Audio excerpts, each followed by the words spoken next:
Welcome to Triple T Academy. So today we will have a discussion about TRP series. So now we will have a discussion about statistics and analytic subject. That is chapter number 1. That is statistical data collection and type. So this is the first session. So in this session we are going to discuss about what all the important topics are there, and that we will discuss in the today's class. And those topics ಆ chapter ಅಲ್ಲಿ ಯಾವುದೆಲ್ಲ important questions ಬರಬಹುದು ಅದನ್ನು ಕೂಡ ನಾವು ಈ sessions ಅಲ್ಲಿ discuss ಮಾಡ್ತಾ ಹೋಗೋಣ. So let me start with the first chapter concepts. That is called as statistical data collection and types. So each chapter li baruvantaha concepts nodta hogona. The first is data, define data and data collection, and what are the different types of data classifications are there. So idralli quantitative data classification, qualitative data classification, discrete data and continuous data and the four different types of data classifications barutte. So after that you will get or information about data collection tools. So ee data collection tools ಮೇಲೂ ಕೂಡ ನಿಮಗೆ questions ಕೇಳುವಂತ chances ಇರುತ್ತೆ. So what are the data collection tools? Those are questionnaire method, survey method, interview method and focus group discussion method. So along with that last concept that is called as data cleaning. So ಇದಿಷ್ಟು concept ಮೇಲೆ ನಿಮಗೆ questions ನ first chapter ಅಲ್ಲಿ ಕೇಳುವಂತ chances ಇರುತ್ತೆ. So ಈ chapter ನಿಮಗೆ marks allotment ಆಗಿರುವಂತದ್ದು 3 marks allotment ಇರುತ್ತೆ. ಸೊ ಈಗ ಈ ಟಾಪಿಕ್ಸ್ ಏನಿದೆ ಈ ಟಾಪಿಕ್ ಮೇಲೆ ಸ್ವಲ್ಪ ಬ್ರೀಫ್ ಆಗಿ ಎಕ್ಸ್ಪ್ಲೈನ್ ಮಾಡ್ತಾ ಹೋಗೋಣ. ಸೊ ಆ ಸಬ್ ಟಾಪಿಕ್ ಮೇಲೆ ಯಾವೆಲ್ಲ ಪ್ರೀವಿಯಸ್ ಇಯರ್ ಅಲ್ಲಿ ಕ್ವಶನ್ಸ್ ನ ಕೇಳಿದರೆ ಅದನ್ನು ಕೂಡ ಈ ಸೆಷನ್ಸ್ ಅಲ್ಲಿ ಡಿಸ್ಕಸ್ ಮಾಡ್ತಾ ಹೋಗೋಣ. ಸೊ ನೆಕ್ಸ್ಟ್ ನೋಡೋಣ. So next the first is define statistics. So andre what do you mean by statistics? Statistics andre ಏನು ಅಂತ ನೋಡ್ತಾ ಹೋಗೋಣ. So statistics is a science of collection, presentation, analysis and interpretation of numerical data is called a definition of statistics ಅಂತ ಕರೀತೀವಿ. So ಒಂದು example ಕೊಟ್ಟು ನಾವು statistics definition ಮತ್ತೆ ರಿವೈಸ್ ಮಾಡ್ತಾ ಹೋಗೋಣ. Now here, so if you want to do the statistical analysis about marks scored by students in SSLC examination. So ಈಗ ಅದಕ್ಕೆ ಒಂದು ಎಕ್ಸಾಂಪಲ್ ಕೊಟ್ಟಿದ್ದಾರೆ. ಇಲ್ಲಿ ಸ್ಟೂಡೆಂಟ್ಸ್ ಮಾರ್ಕ್ಸ್ ಎಷ್ಟು ತಗೊಂಡಿದ್ದಾನೆ ಅಂತ ಇನ್ಫಾರ್ಮೇಶನ್ ಡೇಟಾ ಬರ್ಕೊಂಡಿದ್ದೀವಿ. ಸೊ ಇಲ್ಲಿ ಕನ್ನಡದಲ್ಲಿ 96 ತಗೊಂಡಿದ್ದಾನೆ, Hindi he got 98 marks and English he got, ಅದೇ ತರ ಬೇರೆ ಬೇರೆ ಸಬ್ಜೆಕ್ಟ್ ಅಲ್ಲಿ ಎಷ್ಟು ಮಾರ್ಕ್ಸ್ ತಗೊಂಡಿದ್ದಾನೆ ಅಂತ ಇನ್ಫಾರ್ಮೇಶನ್ ಇಲ್ಲಿದೆ. And then so this is called as a data collection part ಅಂತ ಕರಿತೀವಿ. So after collecting the data, you have to present the data in any of the format. ನೀವು ಟೇಬಲ್ ಫಾರ್ಮೆಟ್ ಅಲ್ಲಿ ಡೇಟಾನ present ಮಾಡಬಹುದು ಅಥವಾ diagram ಅಲ್ಲಿ ಡೇಟಾನ present ಮಾಡಬಹುದು. That is called as presentation. First you have to collect the information. Second part is you have to present the data in the form of table or in the form of any diagram or graphical representation. So after presenting the data, next you have to do the statistical analysis. So ಅಂದರೆ statistical ಫಾರ್ಮುಲಾನ apply ಮಾಡಿ ನೀವು statistical ಅನಾಲಿಸಿಸ್ನ ಮಾಡಬೇಕು. So ಇಲ್ಲಿ ಪರ್ಸೆಂಟೇಜ್ನ calculate ಮಾಡಬೇಕಾಗಿದೆ, ಅದೇ calculate ಮಾಡ್ತೀರಾ. So total marks obtain that is equal to 524 divided by total marks exam will be conducted, that is 600 into 100 ಮಾಡಿ. So you will get the answer, that is 87.33%. Okay, so this part is called as a data analysis part anta kariತೀವಿ. After analyzing the data by using the answer you have to write the conclusion. So that is called as interpretation of the data. So ಹೇಗೆ ಬರೀಬೇಕು interpretation ಅಂತ ಹೇಳಿದ್ರೆ, so percentage scored by student in SSLC examination which is equal to 87.33%. So that is called as data statistic definition ಅಂತ ನಾವು ಕರಿತೀವಿ. ಹೇಗೆ? First you have to collect the information and then you have to present the information. Next you have to analyse the data by using the statistical formula and you have to interpret the numerical data or ಆನ್ಸರ್ಸ್ನ ನೀವು interpretation ಬರೀಬೇಕು ಅಥವಾ conclusion ಬರೆಯೋದನ್ನ we can call it as data interpretation ಅಂತ ಕರಿತೀವಿ. This whole procedure is called as the definition of statistics ಅಂತ ನಾವು ಕರಿತೀವಿ. ಸೊ ನೆಕ್ಸ್ಟ್ ಹೋಗೋಣ. Next concept is called types of statistics. So statistics ಅಲ್ಲಿ ನಿಮಗೆ 2 ಟೈಪ್ ಬರುತ್ತೆ. ಒಂದು ಡಿಸ್ಕ್ರಿಪ್ಟಿವ್ ಸ್ಟ್ಯಾಟಿಸ್ಟಿಕ್ಸ್ ಅಂತ ಕರಿತೀವಿ, another one is inferential statistics. So what do you mean by descriptive statistics? So descriptive statistics ಅಂತ ಹೇಳಿದ್ರೆ, so it is a describing the characteristics of the population under a meaningful way by using mean, median or any statistical tools. ಅಂದರೆ so ಯಾವುದಾದ್ರೂ statistical ಟೂಲ್ಸ್ನ use ಮಾಡಿಕೊಂಡು ನಾವು population ಕ್ಯಾರೆಕ್ಟರಿಸ್ಟಿಕ್ಸ್ನ study ಮಾಡೋದನ್ನ we can call it as descriptive statistics ಅಂತ ಕರಿತೀವಿ. For example ಒಂದು ಕ್ಲಾಸಲ್ಲಿ there are 100 students will be there. So 100 students marks ಅನ್ನೋ ಕ್ಯಾರೆಕ್ಟರಿಸ್ಟಿಕ್ಸ್ನ ನಾವು ಅನಲೈಸ್ ಮಾಡಬೇಕು. ಹೇಗೆ? Average marks obtain by students. So ಅದನ್ನು we can call it as descriptive statistics ಅಂತ ಕರಿತೀವಿ. ಅಂದರೆ ಪ್ರತಿಯೊಬ್ಬ ಇಂಡಿವಿಜುವಲ್ ಡೇಟಾನ ಕಲೆಕ್ಟ್ ಮಾಡಿಕೊಂಡು ನಾವು ಸ್ಟ್ಯಾಟಿಸ್ಟಿಕಲ್ ಟೂಲ್ಸ್ನ ಅಪ್ಲೈ ಮಾಡಿ we will describe the characteristics of the population. So ಈಗ ಕ್ಲಾಸಲ್ಲಿ 100 ಸ್ಟೂಡೆಂಟ್ಸ್ ಇದ್ದಾರೆ ಅನ್ಕೊಳ್ಳಿ, ಅವ್ರ ಮಾರ್ಕ್ಸ್ನ ಅನಲೈಸ್ ಮಾಡ್ಬೋದು, ಅವ್ರ ಹೈಟ್ನ ಅನಲೈಸ್ ಮಾಡ್ಬೋದು, ಅಥವಾ ವೆಯ್ಟ್ನ ಅನಲೈಸ್ ಮಾಡ್ಬೋದು, ಏಜ್ನ ಅನಲೈಸ್ ಮಾಡ್ಬೋದು. ಸೊ ಇಲ್ಲಿ describing the characteristics of the population in a meaningful way by using the statistical concepts called mean, median, mode, variation, or measures of dispersion and skewness and kurtosis. So that is called as descriptive statistics ಅಂತ ನಾವು ಕರಿತೀವಿ. ಹಾಗಾದ್ರೆ inferential statistics ಅಂದ್ರೆ ಏನು ಅಂತ ನೋಡ್ತಾ ಹೋಗೋಣ. So inferential statistics is nothing but making inference or decision or prediction about the population from the sample. So ಇಲ್ಲಿ ನಾವು ಪಾಪ್ಯುಲೇಷನ್ ಡೇಟಾನ ಕಲೆಕ್ಟ್ ಮಾಡ್ಕೊಳ್ಳೋಕೆ ಹೋಗಲ್ಲ. ಸೊ ಪಾಪ್ಯುಲೇಷನಲ್ಲಿ ಕೆಲವೊಂದು ಸ್ಯಾಂಪಲ್ಸ್ನ ತಗೊಂಡು ಆ ಸ್ಯಾಂಪಲ್ ಡೇಟಾನ ಅನಲೈಸ್ ಮಾಡಿ ಪಾಪ್ಯುಲೇಷನ್ನ ಪ್ರಿಡಿಕ್ಟ್ ಮಾಡ್ತೀವಿ. So that is called as inferential statistics ಅಂತ ನಾವು ಕರಿತೀವಿ. ಸೊ ನೀವು ಒಂದು ವೆಜಿಟೇಬಲ್ ಶಾಪ್ಗೆ ವಿಸಿಟ್ ಮಾಡ್ತೀರಾ, ಅಲ್ಲಿ ಲಾಟಲ್ಲಿ ಟೊಮೆಟೊಸ್ ಇರುತ್ತೆ. ಸೊ ನೀವು ಆ ಲಾಟಲ್ಲಿರುವಂತಹ ಟೊಮೆಟೊ ಕ್ವಾಲಿಟೀಸ್ ಚೆನ್ನಾಗಿದೆಯಾ ಇಲ್ವಾ ಅಂತ ನೀವು ಡಿಸೈಡ್ ಮಾಡಬೇಕು ಅಥವಾ ಪ್ರಿಡಿಕ್ಟ್ ಮಾಡಬೇಕು. ಹೇಗೆ ಮಾಡ್ತೀರಾ? You will take some sample. ನೀವು ಸ್ಯಾಂಪಲ್ ಟೊಮೆಟೋಸ್ನ ತೊಗೊಳ್ತೀರಿ, ಆ ಸ್ಯಾಂಪಲ್ನ ಅನಲೈಸ್ ಮಾಡ್ತೀರಾ, ಸ್ಯಾಂಪಲ್ ಕ್ವಾಲಿಟಿನ ಚೆಕ್ ಮಾಡ್ತೀರಾ, and then if all the sample quality tomato qualities are correct or good, then you can say that ಆ ಲಾಟಲ್ಲಿರುವಂತಹ ಎಲ್ಲ ಟೊಮೆಟೊ ಕ್ವಾಲಿಟೀಸ್ ಕೂಡ ಚೆನ್ನಾಗಿದೆ ಅಂತ ನೀವು ಪ್ರಿಡಿಕ್ಟ್ ಮಾಡ್ತೀರಾ. That is called as inferential statistics ಅಂತ ಕರಿತೀವಿ. ಅಂದರೆ ಪಾಪ್ಯುಲೇಷನಲ್ಲಿ ಕೆಲವೊಂದು ಸ್ಯಾಂಪಲ್ಸ್ನ ತಗೊಂಡು ಆ ಸ್ಯಾಂಪಲ್ನ ಅನಲೈಸ್ ಮಾಡಿ ಪಾಪ್ಯುಲೇಷನ್ನ ಪ್ರಿಡಿಕ್ಟ್ ಮಾಡೋದನ್ನ we can call it as inferential statistics. Descriptive statistics ಅಂದರೆ ಆ ಪಾಪ್ಯುಲೇಷನ್ ಇರುವಂಥ ಎಲ್ಲ ಯೂನಿಟ್ಸ್ ಡೇಟಾನ ಕಲೆಕ್ಟ್ ಮಾಡಿಕೊಂಡು ಡೇಟಾನ ಅನಲೈಸ್ ಮಾಡಿದ್ರೆ ಡಿಸ್ಕ್ರಿಪ್ಟಿವ್ ಅಂತ ಕರಿತೀವಿ. ಸೊ ಪಾಪ್ಯುಲೇಷನ್ಲಿ ಕೆಲವೊಂದು ಸ್ಯಾಂಪಲ್ಸ್ನ ತಗೊಂಡು ಆ ಸ್ಯಾಂಪಲ್ನ ಅನಲೈಸ್ ಮಾಡಿ ಪಾಪ್ಯುಲೇಷನ್ನ ಪ್ರಿಡಿಕ್ಟ್ ಮಾಡೋದನ್ನ we can call it as inferential statistics ಅಂತ ಕರಿತೀವಿ. So those R the 2 branches of statistics ಅಂತ ನೋಡೋಣ. ಸೊ ನೆಕ್ಸ್ಟ್ ಹೋಗೋಣ.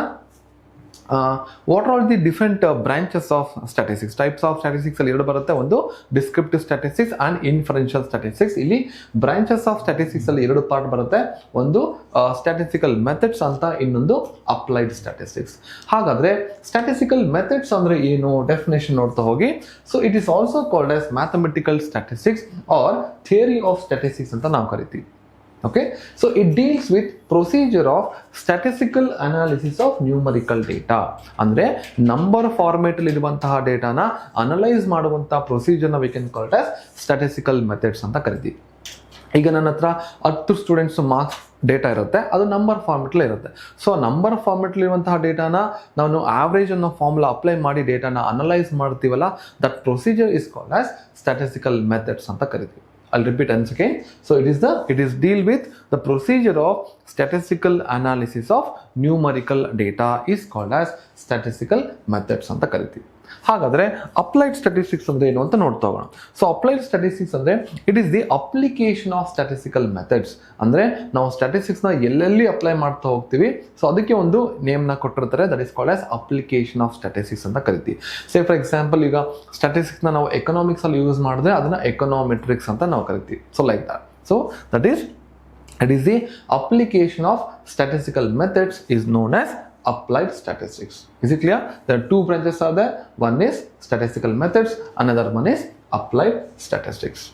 ಸೊ ನೆಕ್ಸ್ಟ್ ಇಲ್ಲಿ ನೋಡು, ನಮ್ಮ ತ್ರಿಬಲ್-ಟಿ ಅಕಾಡೆಮಿಯಿಂದ ಇಲ್ಲಿ ನೀವು ಯಾವುದು ಇನ್ಫಾರ್ಮೇಷನ್ ಬೇಕು ಅಂದರೆ ಯೂಟ್ಯೂಬ್ ಚಾನಲ್ಸು ಕೂಡ ಇದೆ, ಹಾಗೆ ಇನ್ಸ್ಟಾಗ್ರಾಮ್ ಚಾನಲ್ ಕೂಡ ಇದೆ. ನೀವು ಇಲ್ಲಿ ಸಬ್ಸ್ಕ್ರೈಬ್ ಮಾಡಿ, ನಿಮಗೆ ಫ್ರೀ ರೆಕಾರ್ಡೆಡ್ ವಿಡಿಯೋನು ಕೂಡ ನಿಮಗೆ ಅವೈಲಬಿಲಿಟಿ ಇರುತ್ತೆ. So you can easily go through this link and you can download our YouTube channel. Next ಹೋಗೋಣ. Next is some branches of applied statistics. So applied statistics are, so one is biometry ಅಂತ ಕರಿತೀವಿ. So biometry is nothing but statistics which is used in the field of biology. ಅಂದ್ರೆ biological field ಅಲ್ಲಿ ನಾವು statistics ನ apply ಮಾಡ್ತಾ ಹೋದ್ರೆ ಅದನ್ನ biometry ಅಂತ ಕರಿತೀವಿ. So demography is nothing but the statistical study of human population is called as demography. ಅಂದ್ರೆ ಹ್ಯೂಮನ್ ಪಾಪ್ಯುಲೇಷನ್ ಸ್ಟಡೀಸ್ ಅಂತ ಹೇಳಿದ್ರೆ ಹೈಟ್ ಆಗಿರ್ಬೋದು, ವೆಯ್ಟ್ ಆಗಿರ್ಬೋದು, ಮಾರ್ಕ್ಸ್ ಆಗಿರ್ಬೋದು, ಏಜ್ ಆಗಿರ್ಬೋದು, ಆ್ಯಂಡ್ ಜೆಂಡರ್ ಆಗಿರ್ಬೋದು, ಎಂಪ್ಲಾಯ್ಮೆಂಟ್ ಆಗಿರ್ಬೋದು, ಇದನ್ನೆಲ್ಲ V can call it as characteristics of human population ಅಂತ ಕರಿತೀವಿ. ಸೊ ಆ ಕ್ಯಾರೆಕ್ಟರಿಸ್ಟಿಕ್ಸ್ ಬಗ್ಗೆ ನಾವು ಸ್ಟಡಿ ಮಾಡ್ತಾ ಹೋದ್ರೆ V can call it as demography ಅಂತ ನಾವು ಕರಿತೀವಿ. And then econometrics means statistics which is used to prove or disproving the theories of economics is called as econometrics ಅಂತ ನಾವು ಕರಿತೀವಿ. So that is called as statistical tool, that is applied statistics ಅಂತ ಕರಿತೀವಿ. So next one, fourth point, that is statistical quality control. That is controlling the quality of manufactured goods before marketing. ಒಂದು product ಮಾರ್ಕೆಟಿಗೆ reach ಆಗೋದಕ್ಕೆ ಮುಂಚೆ, sale ಆಗೋದಕ್ಕೆ ಮುಂಚೆ ಆ product quality ಹೇಗಿದೆ ಅಂತ ನಾವು ಚೆಕ್ ಮಾಡೋದನ್ನು we can call it as statistical quality control. So ನಾವು ಸ್ಟ್ಯಾಟಿಸ್ಟಿಕಲ್ ಟೂಲ್ಸ್ನ ಅಪ್ಲೈ ಮಾಡಿ ಕ್ವಾಲಿಟಿನ ಚೆಕ್ ಮಾಡ್ತೀವಿ. It is called statistical quality control. So next, actuarial science. So statistics which is use in the field of insurance ಕಂಪನೀಸಲ್ಲಿ ನಾವು insurance ಪ್ರೀಮಿಯಮ್ನ predict ಮಾಡಲಿಕ್ಕೆ ನಾವು ಸ್ಟ್ಯಾಟಿಸ್ಟಿಕ್ಸ್ನ apply ಮಾಡ್ತಾ ಹೋಗ್ತೀವಿ. So it is called actuarial science ಅಂತ ಕರಿತೀವಿ. So psychometry means statistics which is deals with psychological ಪ್ರಾಬ್ಲಮ್ಸ್ನ solve ಮಾಡಲಿಕ್ಕೆ ನಾವು ಸ್ಟ್ಯಾಟಿಸ್ಟಿಕಲ್ ಟೂಲ್ಸ್ನ ಅಪ್ಲೈ ಮಾಡಿ ಸಾಲ್ವ್ ಮಾಡಿದ್ರೆ it is called as psychometry ಅಂತ ಕರಿತೀವಿ. ಕ್ಲಿಯರ್? ಸೊ ನೆಕ್ಸ್ಟ್ ನೋಡೋಣ some of the basic concepts in statistics. So ಯಾವುದೆಲ್ಲ ಬೇಸಿಕ್ ಕಾನ್ಸೆಪ್ಟ್ಸ್ ಇದೆ ಸ್ಟ್ಯಾಟಿಸ್ಟಿಕ್ಸ್ ಅಲ್ಲಿ ನೋಡ್ತಾ ಹೋಗೋಣ. The first one is unit or individual ಅಂತ. So unit is nothing but it is the object whose characteristics are studied in any statistical survey or called as unit or individual ಅಂತ ಕರಿತೀವಿ. So it is an object. ಅಂದರೆ for example, so ಕ್ಲಾಸಲ್ಲಿ 50 students ಆದಾರೆ. So ಪ್ರತಿಯೊಬ್ಬ ಸ್ಟೂಡೆಂಟ್ಸ್ನ ನಾವು object ಅಂತ ಕರಿತೀವಿ. ಅವರ characteristics ಏನು, ಹೈಟ್ ಆಗಿರ್ಬೋದು, ವೆಯ್ಟ್ ಆಗಿರ್ಬೋದು, ಮಾರ್ಕ್ಸ್ ಆಗಿರ್ಬೋದು, ಏಜ್ ಆಗಿರ್ಬೋದು. ಸೊ ಇದನ್ನು ನಾವು these characteristics are studied in any statistical analysis is called as unit or individual ಅಂತ ಕರಿತೀವಿ. Clear?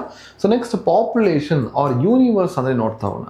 The totality of units under consideration is called as population or universe.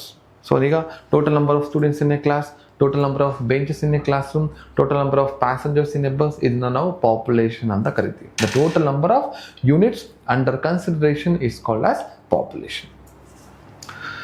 So next is sample. So sample is nothing but a subset or representative units or a part of population is called as sample ಅಂತ ಕರಿತೀವಿ. For example, 50 students are there in a class. So in that, if you take 5 students as a sample, 5 students as a volunteer, those 5 students are called as sample ಅಂತ ಕರಿತೀವಿ. Clear?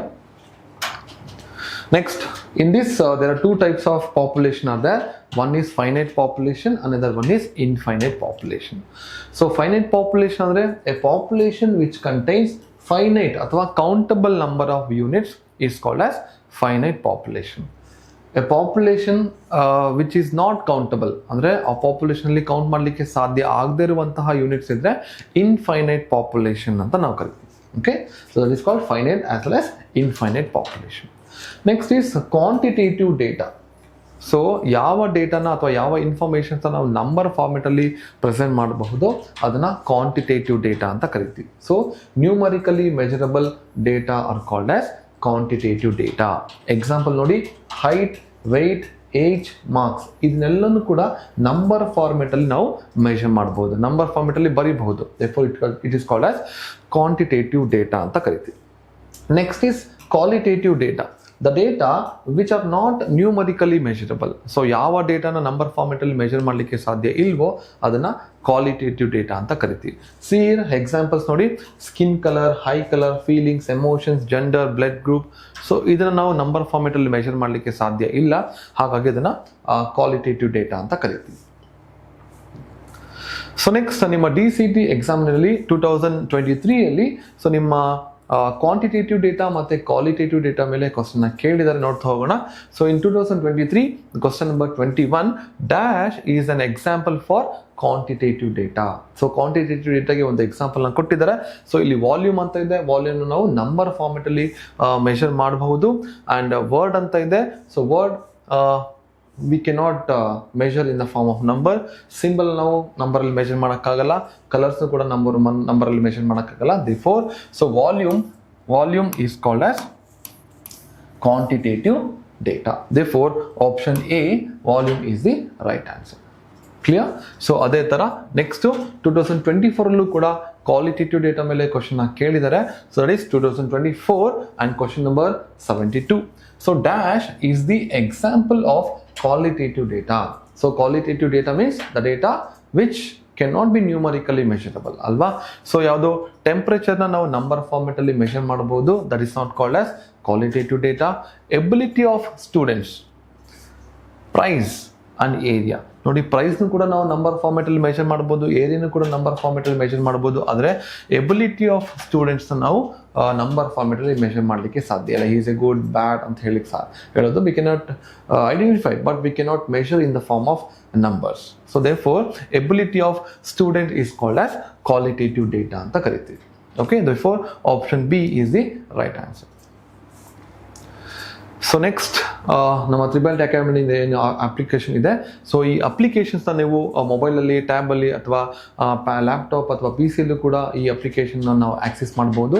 So ನಿಮಗೆ ಸಾಕಷ್ಟು information ಕೂಡ ನಿಮ್ಮ triple academy ಅಪ್ಲಿಕೇಶನ್ಸಲ್ಲಿ ಸಿಗುತ್ತೆ. ಕೆಲವೊಂದು ಯೂಟ್ಯೂಬಲ್ಲಿ recorded ವಿಡಿಯೋನು ಕೂಡ ನಿಮಗೆ ಅವೈಲೇಬಲ್ ಇರುತ್ತೆ. Some previous year question paper with explanation ಕೂಡ ಈ ಅಪ್ಲಿಕೇಶನ್ಸ್ ಸಿಗುತ್ತೆ. ಸೊ ನೀವು ಪ್ಲೇಸ್ಟೋರ್ಗೆ ಹೋಗಿ ನೀವು ಆ್ಯಪ್ನ ಡೌನ್ಲೋಡ್ ಮಾಡ್ಕೊಳ್ಬೋದು. Next, scales of measures of qualitative data ಅಥವಾ ಕ್ಯಾಟಗೋರಿಯಲ್ ಡೇಟಾ ಅಂತ ನಾವು ಕರೀಬೋದು. So qualitative data means the data which can not be numerically measurable. So ಅದನ್ನು ಕ್ವಾಲಿಟೇಟಿವ್ ಡೇಟಾ ಅಂತ ಕರಿತೀವಿ. ಸೊ ಆ ಕ್ವಾಲಿಟೇಟಿವ್ ಡೇಟಾನ ಮೆಜರ್ ಮಾಡಲಿಕ್ಕೆ ನಾವು ಎರಡು ಸ್ಕೇಲ್ನ ಯೂಸ್ ಮಾಡ್ತೀವಿ. The first one is called as nominal scale. Number 2 it is called as ordinal scale ಅಂತ ಕರಿತೀವಿ. ಸೊ ನಾಮಿನಲ್ ಸ್ಕೇಲ್ ಅಂದರೆ ಏನು ನೋಡ್ತಾ ಹೋಗೋಣ. A number assign for every unit for identification of different categories. So ಇಲ್ಲಿ ಏನು ಮಾಡ್ತೀವಿ, ಸೊ ನಾವೊಂದು ಪ್ರತಿಯೊಂದು ಯೂನಿಟ್ಗೆ ಒಂದು ನಂಬರ್ನ ಕೊಡ್ತೀವಿ to identify different categories is called nominal scale. Example ನೋಡಿ, Aadhaar card number given to each and every citizen in India. Okay, ನನ್ನ ಆಧಾರ್ ಕಾರ್ಡ್ ನಂಬರ್ ಟೈಪ್ ಮಾಡಿದ್ರೆ ನನ್ನ ಇನ್ಫಾರ್ಮೇಷನ್ ಬರುತ್ತೆ. ಸೊ ಹಾಗೆ ಲೈಕ್ ದಟ್ ನಾಮಿನಲ್ ಸ್ಕೇಲ್ ಅಂತ ಕರಿತೀವಿ. ಪ್ರತಿಯೊಂದಕ್ಕೂ ಕೂಡ ಒಂದು ಯೂನಿಟ್ಗೂ ಕೂಡ ಒಂದು ನಂಬರ್ನ ಅಸೈನ್ ಮಾಡ್ತೀವಿ to identify different categories. Okay, it's called nominal scale. ಈಗ ಎಕ್ಸಾಮಲ್ಲಿ roll numbers assign to students for DCT examination. ಈಗ ಪ್ರತಿಯೊಬ್ಬ ಸ್ಟೂಡೆಂಟ್ಸ್ಗೂ ಕೂಡ ಒಂದು ರೋಲ್ ನಂಬರ್ನ ಪ್ರೊವೈಡ್ ಮಾಡಿರ್ತಾರೆ. ಆ ರೋಲ್ ನಂಬರ್ ಎಂಟ್ರಿ ಮಾಡಿದ್ರೆ ಆ ಸ್ಟೂಡೆಂಟ್ ಇನ್ಫಾರ್ಮೇಷನ್ ಬರುತ್ತೆ. So this called as an example for nominal scale ಅಂತ ಕರಿತೀವಿ.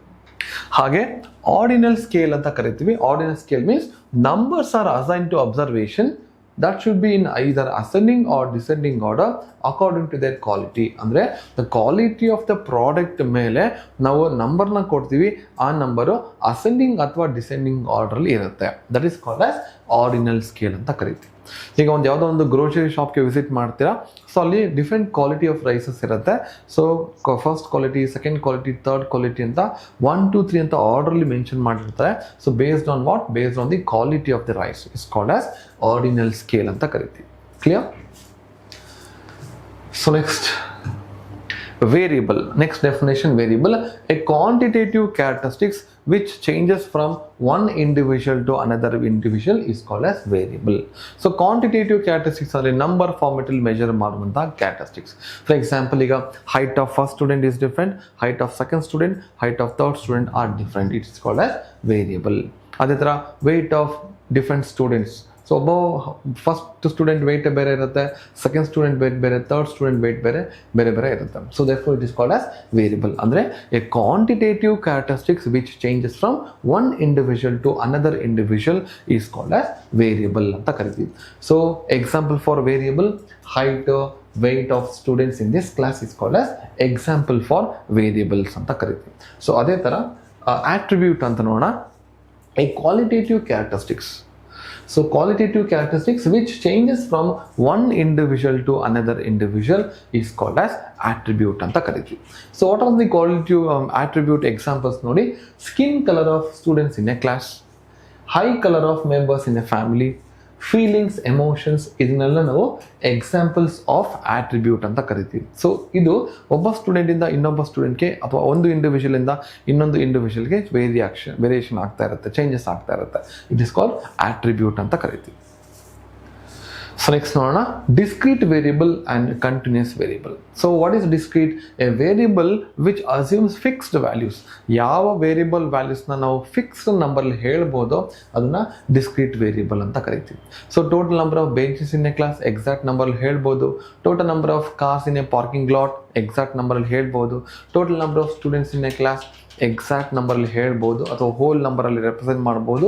So those are all called as discrete variable ಅಂತ ಕರಿತೀವಿ. A variable which assumes only a specific value within a range is called as discrete variable. Example ನೋಡಿ, weight of a student, ಒಬ್ಬ student weight ಎಷ್ಟಿದೆ exact ನಂಬರಲ್ಲಿ ಹೇಳ್ತೀರಾ, that is called discrete variable.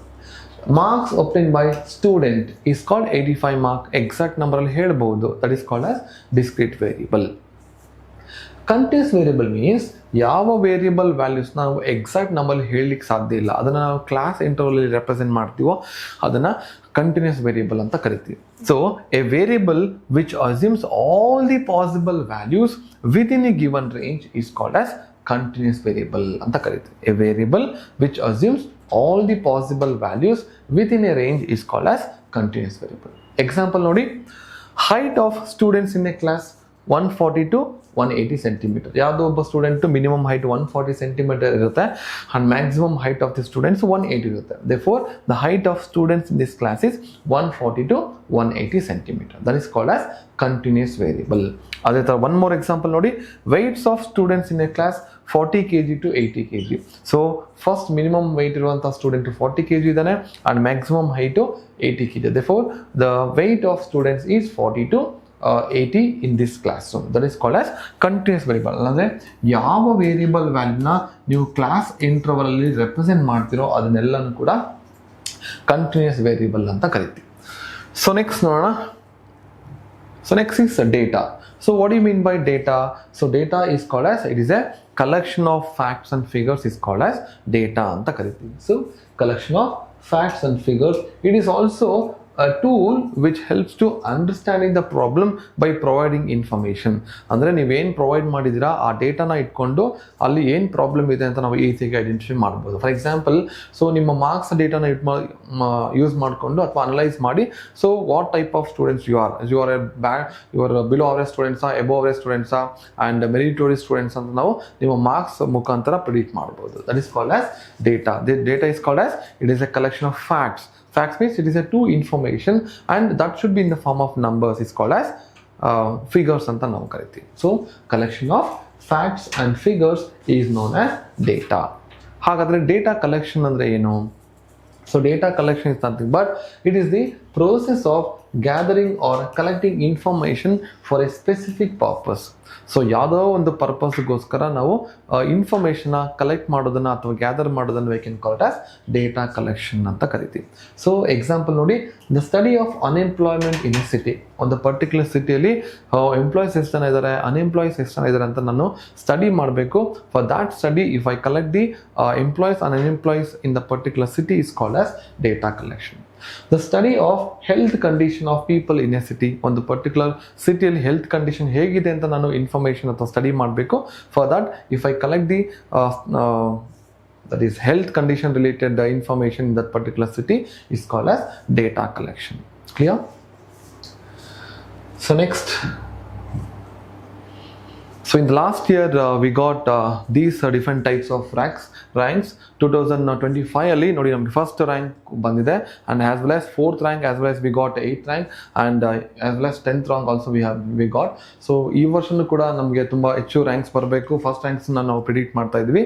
So ಎಲ್ಲರೂ ಕೂಡ ಒಳ್ಳೆ ಮಾರ್ಕ್ಸ್ ತೊಗೊಂಡು, so ನಾವು ಮಾಡಿರುವಂಥ ಎಲ್ಲ ರೆಕಾರ್ಡೆಡ್ ವಿಡಿಯೋನ ಒಂದ್ಸರಿ ನೋಡಿಕೊಂಡು then you must get a first rank also. So next ನಿಮ್ಮ CGPI data as well as ನಿಮಗೆ ರ್ಯಾಂಕಿಂಗ್ ಎಷ್ಟು ಬರ್ಬೋದು, ನಿಮ್ಮ ಡಿಪ್ಲೊಮಾ CETಯಲ್ಲಿ ಎಷ್ಟು ಮಾರ್ಕ್ಸ್ ತೊಗೊಂಡಿದ್ದಾರೆ ನೋಡಿಕೊಂಡು, ಸೊ ಬೇಸ್ಡ್ ಆನ್ ದಟ್ ನಿಮ್ಮ ರ್ಯಾಂಕಿಂಗ್ ಎಷ್ಟು ಬರ್ಬೋದು ಅಂತ ನಾವು ಈಸಿಯಾಗಿ ಪ್ರಿಡಿಕ್ಟ್ ಮಾಡ್ಬೋದು. ಸೊ ನಮ್ಮ ತ್ರಿಬಲ್-ಟಿ ಅಕಾಡೆಮಿ ವೆಬ್ಸೈಟಲ್ಲಿ ನಿಮಗೆ ಇದು ಈಸಿಯಾಗಿ ಅವೈಲಬಿಲಿಟಿ ಇರುತ್ತೆ.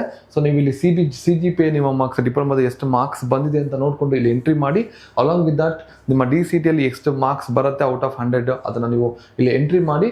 ಸೊ ನೀವು ಕ್ಲಿಕ್ ಅಂತ ಕೊಟ್ಟಾಗ, ಚೆಕ್ ರ್ಯಾಂಕ್ಸ್ ಅಂತ ಕೊಟ್ಟಾಗ ನಿಮಗೆ ಪ್ರಿಡಿಕ್ಷನ್ ಆಫ್ ದಿ ರ್ಯಾಂಕ್ ಎಷ್ಟು ಬರ್ಬೋದು ಅಂತ ನೀವು ಈಸಿಯಾಗಿ ಈ ಆ್ಯಪ್ ಮುಖಾಂತರ ಪ್ರಿಡಿಕ್ಷನ್ ನೋಡಬಹುದು. Next important terms in collection of data ಅಂತ ಕರೀತೀವಿ. ಸೊ ಇಲ್ಲಿ ಕಲೆಕ್ಷನ್ ಆಫ್ ಡೇಟಾದಲ್ಲಿ there are 3 different types of persons will be there. The first one is respondents or informants ಅಂತ ನಾವು ಕರಿತೀವಿ. So respondents means the person from whom the statistical data is collected. ಅಂದರೆ ಯಾರಿಂದ ನಾವು ಡೇಟಾನ collect ಮಾಡ್ಕೊಳ್ತೀವೋ ಅವ್ರನ್ನ ನಾವು respondents or informants ಅಂತ ನಾವು ಕರಿತೀವಿ. The person from whom the information will be collected is called as respondents. And enumerator means the person who collect the information from the respondents. So respondents ಇಂದ ಯಾರು information ಅಥವಾ ಡೇಟಾನ collect ಮಾಡ್ಕೊಳ್ತಾರೋ ಅವ್ರನ್ನ ಎನ್ಯುಮರೇಟರ್ ಅಂತ ನಾವು ಕರಿತೀವಿ. For example, so class students ಇದ್ದಾರೆ, so ಸ್ಟೂಡೆಂಟ್ಸಿಂದ ನಾನು ಇನ್ಫಾರ್ಮೇಷನ್ನ ಕಲೆಕ್ಟ್ ಮಾಡ್ಕೊಳ್ತಾ ಇದ್ದೀನಿ. ಸ್ಟೂಡೆಂಟ್ಸ್ ನಾವು ರೆಸ್ಪಾಂಡೆಂಟ್ಸ್ ಅಥವಾ ಇನ್ಫಾರ್ಮೆಂಟ್ಸ್ ಅಂತ ಕರಿತೀವಿ. ಸೊ ಸ್ಟೂಡೆಂಟ್ಸಿಂದ ನಾನು ಇನ್ಫಾರ್ಮೇಷನ್ನ ಕಲೆಕ್ಟ್ ಮಾಡ್ಕೊಳ್ತಾ ಇದ್ದೀವಿ, ಸೊ ನಮ್ಮನ್ನ ಎನ್ಯುಮರೇಟರ್ ಅಂತ ಕರಿತೀವಿ. The person who are giving information is called as respondents. The person who are collecting the information, that person is called as enumerator. And investigator means the person who conduct the statistical inquiry is known as investigator. So ಯಾರು statistical inquiry ನ ಮಾಡ್ತಾರೆ. So for example, enumerator will collect the information. So ಆ enumerator collect ಮಾಡ್ಕೊಂಡಿರುವಂತಹ information ನ higher authority transfer ಮಾಡ್ತಾರೆ. So that person will do the statistical analysis. We will do the statistical inquiry. So that person is called as investigator. So respondent means the person who are giving data is called as respondents. Enumerator means the person who are collecting the data from the respondents is called as enumerator. Investigator means the person who conduct a statistical inquiry, that person is called as investigator. Next definition is called survey. So what do you mean by survey? Survey is the method of gathering information from individual. ಪ್ರತಿಯೊಬ್ಬ ವ್ಯಕ್ತಿ ಹತ್ರನೂ ನಾವು information ತಗೊಳ್ತೀವಿ about a particular product or about a particular person. In a large group of people or a large group of individuals is called as survey. So survey is nothing but it is a method of gathering information in a particular product, about a particular product or about a particular person is called as survey. Clear? So next, methods of collection of data. So data collect ಮಾಡ್ಕೊಳ್ಳಿಕ್ಕೆ we will use two methods. One is primary data collection, number two secondary data collection. The data collection process plays a very important role in all the streams. The data collection methods divided into two categories. Number one, primary data collection. Number two, secondary data collection. So primary data collection means the data which is collected for the first time directly from the field by the investigator or enumerator is called as primary data, or we can say that first hand data anta kariti. So it is original in nature. So the data which is collected for the first time directly from the field by the investigator or by the enumerator is called as primary data. ನಾವು first time ಫೀಲ್ಡ್ಗೆ entry ಆಗಿ so ರೆಸ್ಪಾಂಡೆನ್ಸಿಂದ ಡೈರೆಕ್ಟಾಗಿ ಇನ್ಫಾರ್ಮೇಷನ್ನ collect ಮಾಡಿಕೊಂಡ್ರೆ ಅದನ್ನು primary data ಅಂತ ಕರಿತೀವಿ. Say for example, so in a class there will be 50 students ಆದ. ಸೊ ಆ 50 ಸ್ಟೂಡೆಂಟ್ಸ್ ಹತ್ರನೂ ಒಬ್ಬೊಬ್ಬ ಇಂಡಿವಿಜುವಲ್ ಸ್ಟೂಡೆಂಟ್ಸ್ ಹತ್ರ ನಾನು ಮಾತಾಡಿಸಿ ಇನ್ಫಾರ್ಮೇಷನ್ ತೊಗೊಳ್ತೀನಿ. So what is your students name ಆಗಿರ್ಬೋದು, ಹೈಟ್ ಆಗಿರ್ಬೋದು, ವೆಯ್ಟ್ ಆಗಿರ್ಬೋದು, ಮಾರ್ಕ್ಸ್ ಆಗಿರ್ಬೋದು, ಏಜ್ ಆಗಿರ್ಬೋದು. ಸೊ ಈ ಇನ್ಫಾರ್ಮೇಷನ್ನ ಡೈರೆಕ್ಟಾಗಿ ಸ್ಟೂಡೆಂಟ್ಸ್ ಹತ್ರ ಕಮ್ಯುನಿಕೇಟ್ ಮಾಡಿ so face to face interview ಮಾಡಿ ನಾವು ಇನ್ಫಾರ್ಮೇಷನ್ನ ಕಲೆಕ್ಟ್ ಮಾಡ್ಕೊಳ್ಳೋದನ್ನ ಸೊ ಪ್ರೈಮರಿ ಡೇಟಾ ಕಲೆಕ್ಷನ್ಸ್ ಅಂತ ನಾವು ಕರಿತೀವಿ. ಸೊ ಪ್ರೈಮರಿ ಡೇಟಾ ಕಲೆಕ್ಷನ್ಸ್ ಅಲ್ಲಿ ಡಿಫ್ರೆಂಟ್ ಟೈಪ್ಸ್ ಆದ. ಸೊ ಅದನ್ನ ನೋಡೋದು ಮುಂಚೆ 2024 ಕ್ವಶನ್ ನಂಬರ್ 79 ಅಲ್ಲಿ ಪ್ರೈಮರಿ ಡೇಟಾ ಮೇಲೆ ಕ್ವಶನ್ ಕೇಳಿದ್ದಾರೆ. ಸೊ ನೋಡ್ತಾ ಹೋಗೋಣ. The data collected for the first time is called as primary data. So first time enumerator or investigator direct ಆಗಿ ಫೀಲ್ಡ್ಗೆ ಎಂಟ್ರಿ ಆಗಿ ಇನ್ಫಾರ್ಮೇಷನ್ನ ಕಲೆಕ್ಟ್ ಮಾಡಿಕೊಂಡ್ರೆ ಅದನ್ನ ಪ್ರೈಮರಿ ಡೇಟಾ ಅಂತ ಕರಿತೀವಿ. Therefore option C, primary data is the right answer. So next, methods of collection of primary data. So primary data collect ಮಾಡ್ಕೊಳ್ಳೋದ್ರಲ್ಲಿ ಕೂಡ there are so many methods ಆದ. ಅದು ಯಾವುದು ಅಂತ ನೋಡ್ತಾ ಹೋಗೋಣ. The first one is called as direct personal observation. So direct personal observation means direct personal observation is the first method. So direct personal observation is nothing but enumerator will not ask any question to the respondents. So respondents ki yavade questions na kelide, so if by observing only if we collect the data, it is called as direct personal observation. Okay, here the investigator collect the required information by personal observation of the units. So ಪ್ರತಿಯೊಂದು ಇಂಡಿವಿಜುವಲ್ಸ್ನ ನಾವು observe ಮಾಡಿ information ಅಥವಾ ಡೇಟಾನ collect ಮಾಡ್ಕೊಳ್ಳೋದನ್ನ direct personal observations ಅಂತ ನಾವು ಕರಿತೀವಿ. For example, so in this locality, how many hospitals are there, how many shops are there. So ಏನು ಮಾಡ್ತೀವಿ, ಫಸ್ಟ್ ಅಬ್ಸರ್ವ್ ಮಾಡ್ತೀವಿ ಡೇಟಾ ಎಷ್ಟಿದೆ ಅಂತ, ಎಷ್ಟು ಶಾಪ್ಸ್ ಇದೆ, ಎಷ್ಟು ಹಾಸ್ಪಿಟಲ್ಸ್ ಇದೆ ಅಂತ ನಾವು ಅಬ್ಸರ್ವ್ ಮಾಡಿ ಇನ್ಫಾರ್ಮೇಷನ್ನ ಕಲೆಕ್ಟ್ ಮಾಡಿಕೊಂಡ್ರೆ direct personal observation. For example, if I want to collect the height and weight of this class students, so first ಪ್ರತಿಯೊಬ್ಬ ಸ್ಟೂಡೆಂಟ್ಸ್ ನಾನು ಕಾಲ್ ಮಾಡ್ತೀನಿ, ಹೈಟ್ ಎಷ್ಟಿದೆ, ವೆಯ್ಟ್ ಎಷ್ಟಿದೆ ಅಂತ ನಾನು ಮೆಷರಿಂಗ್ ಟೂಲ್ನ ಯೂಸ್ ಮಾಡಿಕೊಂಡು ನಾನು ಮೆಷರ್ ಮಾಡಿ ಡೇಟಾನ ಕಲೆಕ್ಟ್ ಮಾಡಿಕೊಂಡ್ರೆ the direct personal observation without asking any question to the respondents. By observing only, if we collect the informations, then it is called as direct personal observation. Number 2, second method is called as indirect oral interview. So indirect oral interview means if the respondents are not ready to give the information, the method of indirect oral interview can be followed. ಅಂದರೆ ರೆಸ್ಪಾಂಡೆಂಟ್ಸು answer ಕೊಡಲಿಕ್ಕೆ ಅಥವಾ ಇನ್ಫಾರ್ಮೇಷನ್ನ ಕೊಡಲಿಕ್ಕೆ ಸಾಧ್ಯ ಆಗಲಿಲ್ಲ, is not possible to give answer or data to the enumerator, then this method is useful. So if the respondents are not ready to give the information, then enumerator contact the third parties who are touch with the respondents. ಅಂದರೆ ರೆಸ್ಪಾಂಡೆಂಟ್ಸ್ಗೆ ಯಾರು near by ಇರ್ತಾರೆ ಅಥವಾ third party ಇರುತ್ತೆ, ಅವರ relations ಆಗಿರ್ಬೋದು, friends ಆಗಿರ್ಬೋದು, colleagues ಆಗಿರ್ಬೋದು, so ಅವ್ರ ಕಡೆಯಿಂದ ಸೊ ರೆಸ್ಪಾಂಡೆಂಟ್ಸ್ ಇನ್ಫಾರ್ಮೇಷನ್ನ ಕಲೆಕ್ಟ್ ಮಾಡಿಕೊಂಡ್ರೆ that is called as indirect oral interview. That is under this method, investigator approaches the witness or third parties who are touch with the respondents and collect the required information. So respondents ಇಂದ ಡೈರೆಕ್ಟಾಗಿ information collect ಮಾಡ್ಕೊಳ್ಳಿಕ್ಕೆ ಸಾಧ್ಯ ಆಗದೆ ಇದ್ದಾಗ so enumerator ಏನು ಮಾಡ್ತಾರೆ, third parties ಅಥವಾ friends ಅಥವಾ ಕೊಲೀಗ್ಸ್ ಅಥವಾ ರಿಲೇಟಿವ್ಸ್ ಇವ್ರ ಮುಖಾಂತರ ಆ ರೆಸ್ಪಾಂಡೆಂಟ್ಸ್ ಇನ್ಫಾರ್ಮೇಷನ್ನ ಕಲೆಕ್ಟ್ ಮಾಡ್ಕೊಳ್ಳೋದನ್ನ we can call it as indirect oral interview method ಅಂತ ಕರಿತೀವಿ. So next, information through agencies. So under this method, local agents or correspondents will be appointed. They collect the information and transfer to the investigator. So ಇಲ್ಲಿ information through ಏಜೆನ್ಸೀಸಲ್ಲಿ ಏನಾಗುತ್ತೆ ಅಂತ ಹೇಳಿದ್ರೆ, so same ಟೈಮಲ್ಲಿ ನೀವು ಬೇರೆ ಬೇರೆ ಪ್ಲೇಸಸ್ಸಿಂದ ಇನ್ಫಾರ್ಮೇಷನ್ನ ಕಲೆಕ್ಟ್ ಮಾಡ್ಕೋಬೇಕು ಅಥವಾ ಗ್ಯಾದರ್ ಮಾಡಬೇಕು ಅಂತ ಹೇಳಿದ್ರೆ ಸೊ ಈ ಮೆಥಡ್ ಯೂಸ್ ಮಾಡ್ಬೋದು. So news paper is the best example for collecting information through agencies. So ಈಗ ಬೇರೆ ಬೇರೆ ಲೊಕ್ಯಾಲಿಟಿಯಲ್ಲಿ ಕೆಲವೊಂದಷ್ಟು ಏಜೆಂಟ್ಸ್ನ ರೆಕ್ರೂಟ್ ಮಾಡಿರ್ತಾರೆ ಎನ್ಯುಮರೇಟರ್ಸು. ಆ ಏಜೆಂಟ್ಸ್ ಏನು ಮಾಡ್ತಾರೆ, ಆ ಲೊಕ್ಯಾಲಿಟಿಲಿ ಯಾವ್ಯಾವೆಲ್ಲ ಇನ್ಫಾರ್ಮೇಷನ್ಸ್ ಬೇಕಾಗುತ್ತೋ ಆ ಎಲ್ಲ ಇನ್ಫಾರ್ಮೇಷನ್ಸ್ನ ಗ್ಯಾದರ್ ಅಥವಾ ಕಲೆಕ್ಟ್ ಮಾಡಿಕೊಂಡು they will transfer to the enumerator or investigator. That is called as information through agencies. Clear? So this method is generally adopted. ಯಾವಾಗ ಈ ಮೆಥಡ್ನ ಅಪ್ಲೈ ಮಾಡ್ತೀವಿ, adopted those case where the information is obtained at regular interval of time at different places. ಅಂದರೆ ಬೇರೆ ಬೇರೆ ಏರಿಯಾದಲ್ಲಿ regular interval of ಟೈಮಲ್ಲಿ ನಾವು ಇನ್ಫಾರ್ಮೇಷನ್ನ ಕಲೆಕ್ಟ್ ಮಾಡ್ಕೋಬೇಕು ಅಂದರೆ ನಾವು ಇನ್ಫಾರ್ಮೇಷನ್ ಥ್ರೂ ಏಜೆನ್ಸೀಸ್ ಮೆಥಡ್ನ ಫಾಲೋ ಮಾಡ್ಬೋದು. So news papers R the example for collection of information through agencies. News paper best example ಆಗಿದೆ. ಓಕೆ, ಅಂದರೆ ಸೊ ಇಲ್ಲಿ ಏನು ಮಾಡ್ತೀವಿ, ಡೈರೆಕ್ಟಾಗಿ ಎನ್ಯುಮರೇಟರು ಡೈರೆಕ್ಟಾಗಿ ಡೇಟಾನ ಕಲೆಕ್ಟ್ ಮಾಡ್ಕೊಳ್ಳಿಕ್ಕೆ ಹೋಗಲ್ಲ. ಸೊ ಅವರು ಏಜೆಂಟ್ಸ್ನ ರೆಕ್ರೂಟ್ ಮಾಡ್ಕೊಳ್ತಾರೆ, ಆ ಏಜೆಂಟ್ಸು ಇನ್ಫಾರ್ಮೇಷನ್ಸ್ನ ಕಲೆಕ್ಟ್ ಮಾಡ್ಕೊಳ್ತಾರೆ. That is called as information through agencies.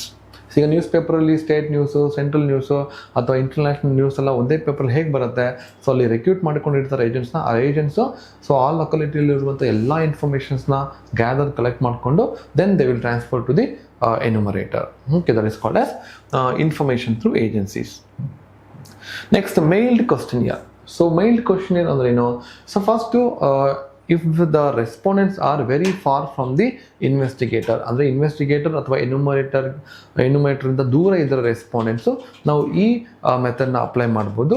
That is called as mailed questionnaire. So first enumerator will prepare a list of ಕ್ವಶನ್ಸ್ನ ಎನ್ಯುಮರೇಟರ್ ಪ್ರಿಪೇರ್ ಮಾಡ್ಕೊಳ್ತಾರೆ. ಸೊ ಆ ಕ್ವಶನ್ಸ್ನ ರೆಸ್ಪಾಂಡೆಂಟ್ಸ್ ಮೇಲ್ ಐ ಡಿಗೆ ಸೆಂಡ್ ಮಾಡ್ತಾರೆ. So respondents will see that those type of questions and fill the answers and transfer to the enumerator. That is called as mailed questionnaire. See here, list of questions is called as questionnaire. Group of questions ಅಥವಾ list of questions ನಾವು questionnaire ಅಂತ ಕರಿತೀವಿ. The questionnaire is sent to the respondent's mail ID who are expected to write the answer in the space provided in the questionnaire.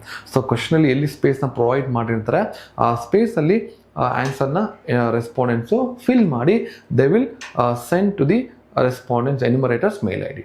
Okay, so a covering letter is also sent along with the questionnaire requesting the respondents to extend their full cooperation by giving the correct information, filled questionnaire with the given time. So covering ಲೆಟರ್ನು ಕೂಡ ನೀವು ಅದ್ರ ಜೊತೆ ಕಳಿಸ್ಕೊಡ್ಬೇಕು. ಆ covering ಲೆಟ್ರಲ್ಲಿ so ಎಷ್ಟೆಷ್ಟು ಆ ಗ್ರೂಪಲ್ಲಿ members ಇದ್ದಾರೆ, ಏನಕ್ಕೋಸ್ಕರ ನೀವು ಡೇಟಾನ ಕಲೆಕ್ಟ್ ಮಾಡ್ಕೊಳ್ತಾ ಇದ್ದೀರಾ, ಸೊ ನಿಮ್ಮ ಆ ಡೇಟಾನ ಎಲ್ಲೂ ಕೂಡ ಮಿಸ್ಯೂಸ್ ಮಾಡೋದಿಲ್ಲ, ಈ ಎಲ್ಲ ಇನ್ಫಾರ್ಮೇಷನ್ ಆ ಕವರಿಂಗ್ ಲೆಟ್ರಲ್ಲಿ ಬರೆದು then along with that you have to send a questionnaire. So ಆ ಕ್ವಶನಿಯರ್ ಓದಿ ರೆಸ್ಪಾಂಡೆಂಟ್ಸು ರಿಪ್ಲೈ ಮಾಡ್ತಾರೆ. So those method of collection of data is called as mailed questionnaire ಅಂತ ನಾವು ಕರಿತೀವಿ. Next schedule sent through enumerator. So ಇಲ್ಲಿ schedule ಅಂದರೆ ಇದನ್ನು ಕೂಡ ನಾವು ಲಿಸ್ಟ್ ಆಫ್ ಕ್ವಶನ್ಸ್ ಅಥವಾ ಗ್ರೂಪ್ ಆಫ್ ಕ್ವಶನ್ಸ್ ಅಂತ ಕರಿತೀವಿ. Where a number of enumerators are selected and trained for the collection of data. So ಇಲ್ಲಿ ಗ್ರೂಪ್ ಆಫ್ ಎನ್ಯುಮರೇಟರ್ಸ್ನ ಅವರು ಇನ್ವೆಸ್ಟಿಗೇಟರ್ ಸೆಲೆಕ್ಟ್ ಮಾಡ್ಕೊಳ್ತಾರೆ. ಸೊ ಅವರಿಗೆ ಟ್ರೈನಿಂಗ್ನ ಪ್ರೊವೈಡ್ ಮಾಡ್ತಾರೆ. ಸೊ ಟ್ರೈನಿಂಗ್ ಕೊಟ್ಟಾದ್ಮೇಲೆ enumerator will enter into the ಫೀಲ್ಡ್ಗೆ ಎಂಟ್ರಿ ಆಗಿ ಇನ್ಫಾರ್ಮೇಷನ್ನ ರೆಸ್ಪಾಂಡೆಂಟ್ಸಿಂದ ಕಲೆಕ್ಟ್ ಮಾಡ್ಕೊಳ್ತಾರೆ, ಓರಲಿ ಡೇಟಾನ ಕಲೆಕ್ಟ್ ಮಾಡ್ಕೊಳ್ತಾರೆ.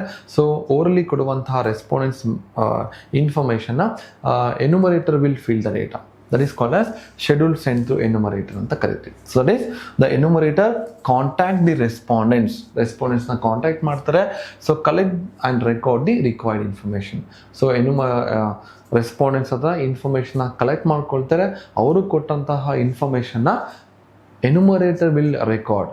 That is called as schedule sent to enumerator ಅಂತ ಕರಿತೀವಿ. Okay, so these are all the different types of methods of collection of primary data.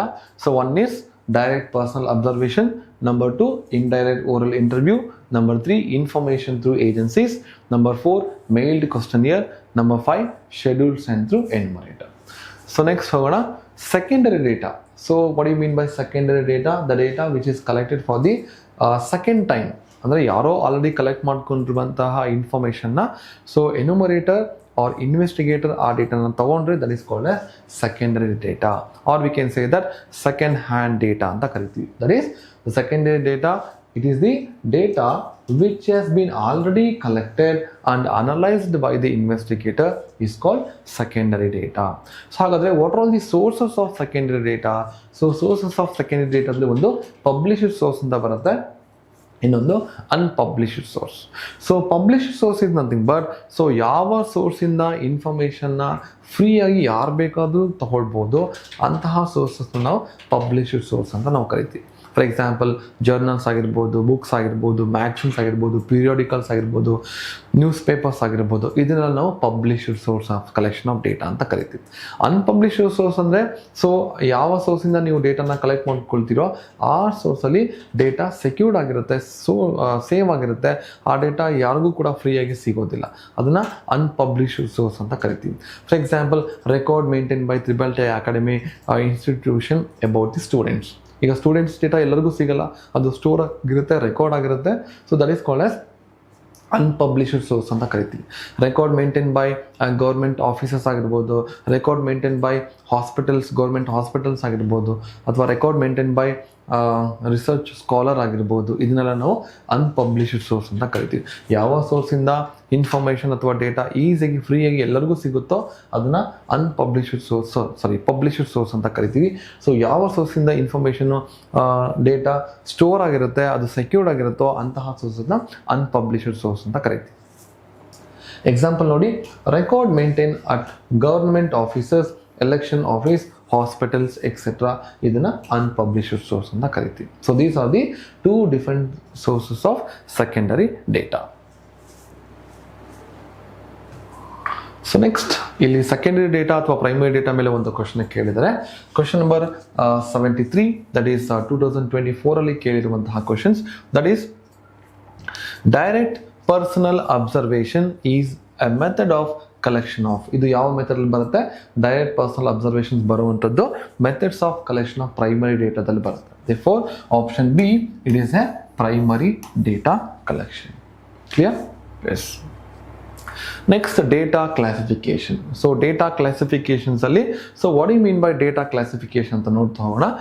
It is a process of arranging the data It is the process of arranging the data into groups or classes according to common categories or characteristics is called as data classification. ಅಂದರೆ ನೀವು ಡೇಟಾನ group ಮಾಡ್ತೀರಾ ಅಥವಾ classify ಮಾಡ್ತೀರಾ according to what, according to common characteristics wise is called as data classifications ಅಂತ ನಾವು ಕರಿತೀವಿ. So ಈ data classifications there are different types are there. One is chronological classification, number 2 geographical classification, qualitative classification, quantitative classification, discrete data and as well as continuous data. So ಈ ಥರ different types of data classifications ಇರುತ್ತೆ. So ಹಾಗಾದರೆ ಕ್ರೋನೋಲಜಿಕಲ್ classification ಅಂದರೆ ಏನು ಅಂತ ನೋಡ್ತಾ ಹೋಗೋಣ. So ನಾವು ಡೇಟಾನ ಒಂದು ಟೈಮ್ ಸೀರೀಸ್ ಪ್ರಕಾರ ಆರ್ಡರ್ ಮಾಡಿದ್ರೆ ಅಥವಾ ಗ್ರೂಪ್ ಮಾಡಿದ್ರೆ it is called as chronological ಅಥವಾ ಟೆಂಪೋರಲ್ ಕ್ಲಾಸಿಫಿಕೇಶನ್ಸ್ ಆಫ್ ಡೇಟಾ ಅಂತ ಕರಿತೀವಿ. ಅಂದರೆ orderly arrangement of statistical data according to time is called as chronological classification. ನೋಡಿ ಎಕ್ಸಾಂಪಲ್ ನೋಡಿ. ಸೊ ಇಲ್ಲಿ population in a city from 2000 to 2016. So 2000ಇಂದ 2016ವರೆಗೂ population ಡೇಟಾನ ತಗೊಂಡಿದ್ದಾರೆ. ಅದು ಈ ಥರ ಟೇಬಲ್ ಫಾರ್ಮೆಟಲ್ಲಿ ರೆಪ್ರೆಸೆಂಟ್ ಮಾಡಿದ್ರೆ ಅದನ್ನು ಕ್ರೋನೋಲಜಿಕಲ್ ಕ್ಲಾಸಿಫಿಕೇಶನ್ಸ್ ಅಂತ ಕರಿತೀವಿ. Next, number 2, geographical ಅಥವಾ spatial classification. So classification of units on the basis of geographical area wise. ನೀವು area wise, district wise, state wise ನೀವು ಯಾವುದೇ ಒಂದು ವೇರಿಯಬಲ್ ವ್ಯಾಲ್ಯೂಸ್ನ ನೀವು ಗ್ರೂಪ್ ಮಾಡ್ತಾ ಹೋದರೆ, ಕ್ಲಾಸಿಫೈ ಮಾಡಿದ್ರೆ ಅದನ್ನು ಜಿಯೋಗ್ರಫಿಕಲ್ ಅಥವಾ ಸ್ಪೆಟಿಯಲ್ ಕ್ಲಾಸಿಫಿಕೇಶನ್ಸ್ ಅಂತ ಕರಿತೀವಿ. ಸೊ ಇಲ್ಲಿ ನೋಡಿ, production of sugar in some state in India, ಅಂದರೆ ಬೇರೆ ಬೇರೆ ಸ್ಟೇಟಲ್ಲಿ ಶುಗರ್ ಪ್ರೊಡಕ್ಷನ್ ಎಷ್ಟಿದೆ ಅಂತ ಇನ್ಫಾರ್ಮೇಷನ್ ಇಲ್ಲಿ ಕೊಟ್ಟಿದ್ದಾರೆ. ಇಲ್ಲಿ ಯಾವ ಥರ ಡೇಟಾನ ಗ್ರೂಪ್ ಮಾಡ್ತಾ ಇದ್ದಾರೆ, ಸೊ ಲೊಕ್ಯಾಲಿಟಿ ವೈಸ್ ಅಥವಾ ಜಿಯೋಗ್ರಫಿಕಲ್ ಲೊಕೇಶನ್ ವೈಸ್ ಡೇಟಾನ ಗ್ರೂಪ್ ಮಾಡ್ತಾ ಇದ್ದಾರೆ. Therefore it is called as geographical or spatial classifications ಅಂತ ಕರಿತೀವಿ. ಸೊ ನೆಕ್ಸ್ಟ್ ನೋಡೋಣ. Number 3, qualitative classification. So what is qualitative classification? If the data is classified on the basis of qualitative characteristics wise ಅಥವಾ attribute wise, such as ನೀವು gender wise data group ಮಾಡ್ಬೋದು, literacy, employment, religion, colour etcetera. So ಇದ್ರ ಪ್ರಕಾರ ನೀವು ಡೇಟಾನ group ಮಾಡ್ತಾ ಹೋದರೆ ಅದನ್ನು we can call it as qualitative classifications ಅಂತ ನಾವು ಕರಿತೀವಿ. ಸೊ ಎಕ್ಸಾಂಪಲ್ ನೋಡಿ, ಇಲ್ಲಿ total number of members in a family ಅದನ್ನು 2 ಕ್ಯಾಟಗರಿಗೆ ಡಿವೈಡ್ ಮಾಡಿದ್ದಾರೆ, male, female, again literates how many are there, illiterates how many are there. So ಇದನ್ನೆಲ್ಲ ನಾವು ವಿ ಕ್ಯಾನ್ ಏನಂತ ಕರಿಬೋದು, ಕ್ವಾಲಿಟೇಟಿವ್ ಕ್ಲಾಸಿಫಿಕೇಶನ್ಸ್ ಅಂತ ನಾವು ಕರಿತೀವಿ. ಇದೆಲ್ಲ ಕ್ವಾಲಿಟೇಟಿವ್ ಕ್ಯಾರೆಕ್ಟರಿಸ್ಟಿಕ್ಸ್. ಈ ಕ್ವಾಲಿಟೇಟಿವ್ ಕ್ಯಾರೆಕ್ಟರಿಸ್ಟಿಕ್ಸ್ ವೈಸ್ ನಾವು ಡೇಟಾನ ಗ್ರೂಪ್ ಮಾಡಿದ್ರೆ it is called qualitative data classifications ಅಂತ ಕರಿತೀವಿ. So next ನೋಡೋಣ, quantitative data classification. The classification of units on the basis of quantitative characteristics wise ಅಥವಾ ವೇರಿಯಬಲ್ ವೈಸ್. ನಾವು ಇಲ್ಲಿ ನಂಬರ್ ಫಾರ್ಮೆಟಲ್ಲಿ ಮೆಜರ್ ಮಾಡುವಂತಹ ಕ್ಯಾರೆಕ್ಟರಿಸ್ಟಿಕ್ಸ್ನ ನಾವು ವೇರಿಯಬಲ್ಸ್ ಅಂತ ಕರಿತೀವಿ. ಆ ವೇರಿಯಬಲ್ ವೈಸು ನೀವು ಡೇಟಾನ ಗ್ರೂಪ್ ಮಾಡಿದ್ರೆ it is called quantitative classifications ಅಂತ ಕರಿತೀವಿ. ಸೊ ಇಲ್ಲಿ ನೋಡಿ, weights of students in a class. ಈಗ ಫಸ್ಟ್ ಸ್ಟೂಡೆಂಟ್ ನೋಡಿ ವೆಯ್ಟು 40 kg, 50, 60, 70, 80, 90. ಸೊ ಇಲ್ಲಿ ಏನು ಮಾಡ್ತಾ ಇದ್ದಾರೆ, ವೆಯ್ಟ್ ಪ್ರಕಾರ ಅಂದರೆ ಕ್ವಾಂಟಿಟೇಟಿವ್ ಕ್ಯಾರೆಕ್ಟರಿಸ್ಟಿಕ್ಸ್ ವೈದು ಡೇಟಾನ ಗ್ರೂಪ್ ಮಾಡ್ತಾ ಇದ್ದಾರೆ. Therefore it is called as quantitative classification. Again ಈ ಕ್ವಾಂಟಿಟೇಟಿವ್ ಕ್ಲಾಸಿಫಿಕೇಶನ್ಸ್ ಅಲ್ಲಿ ಮತ್ತೆ 2 ಟೈಪ್ ಬರುತ್ತೆ. ಒಂದು discrete data classification, another one is continuous data classification. So discrete data classification ಹೇಳಿದ್ರೆ, ಸೊ ಡೇಟಾನ ಫಿಕ್ಸ್ಡ್ ಆಗಿ ತಗೊಳ್ಬೇಕು. If you take the X variable values are fixed and along with the frequencies it is called as discrete data classifications ಅಂತ ಕರಿತೀವಿ. So continuous data classification ಅಂತಂದರೆ ನೀವು X ವೇರಿಯಬಲ್ನ ನೀವು ಕ್ಲಾಸ್ ಇಂಟರ್ವಲ್ ತೊಗೊಳ್ತೀರಾ. Say for example marks obtained by students. So ಇಲ್ಲಿ ಏನು ಮಾಡಿದ್ದಾರೆ, marks obtained by students weight ಅಂತ ನೋಡ್ಕೊಳ್ಳಿ. ವೆಯ್ಟ್ಸ್ ಆಫ್ ಸ್ಟೂಡೆಂಟ್ಸ್ ಹೆಂಗೆ ತೊಗೊಂಡಿದ್ದಾರೆ, 40, 50, 60, 70, 80, 90 ಇದೆಲ್ಲ ಏನಾಗಿದೆ, ಫಿಕ್ಸ್ಡ್ ನಂಬರ್ ಆಗಿದೆ. So if the variable values are fix along with the frequencies it is called as discrete data ಅಂತ ಕರಿತೀವಿ. ಸೊ ಇಲ್ಲಿ ವೇರಿಯಬಲ್ ವ್ಯಾಲ್ಯೂಸ್ ನಾವು ಕ್ಲಾಸ್ ಇಂಟರ್ವಲ್ ತೊಗೊಳ್ತೀವಿ. Say for example marks obtained by students. So marks obtained by students 10 to 20, 20 to 30, 30 to 40 along with the frequencies. This is called class interval with frequencies 2, 5, 10. So ಇದನ್ನು ನಾವು continuous data classifications ಅಂತ ಕರಿತೀವಿ. Okay, so next ನೋಡೋಣ, data collection tools.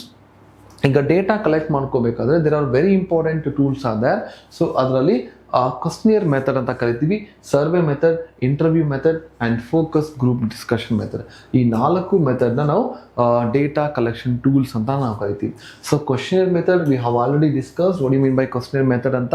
ಕ್ವಶ್ನಿಯರ್ method ಅಂದರೆ so question is nothing but it is a list of questions ಅಥವಾ group of questions ನಾವು questionnaire ಅಂತ ಕರಿತೀವಿ. ಸೊ ಈ ಮೆಥಡಲ್ಲಿ ಡೇಟಾನ ಹೆಂಗೆ ಕಲೆಕ್ಟ್ ಮಾಡ್ಕೊಳ್ತೀವಿ? ಸೊ ಎನ್ಯುಮರೇಟರ್ ಅಥವಾ ಇನ್ವೆಸ್ಟಿಗೇಟರು ಲಿಸ್ಟ್ ಆಫ್ ಕ್ವಶನ್ಸ್ನ ಪ್ರಿಪೇರ್ ಮಾಡ್ತಾರೆ. ಅಂದರೆ ನಾವು ಆ ಸ್ಟ್ಯಾಟಿಸ್ಟಿಕಲ್ ಸ್ಟಡಿಗೆ ಯಾವೆಲ್ಲ ಇನ್ಫಾರ್ಮೇಷನ್ ಬೇಕಾಗುತ್ತೋ ಆ ಎಲ್ಲ ಇನ್ಫಾರ್ಮೇಷನ್ ಇರುವಂತಹ ಲಿಸ್ಟ್ ಆಫ್ ಕ್ವಶನ್ಸ್ನ ಪ್ರಿಪೇರ್ ಮಾಡ್ತಾರೆ.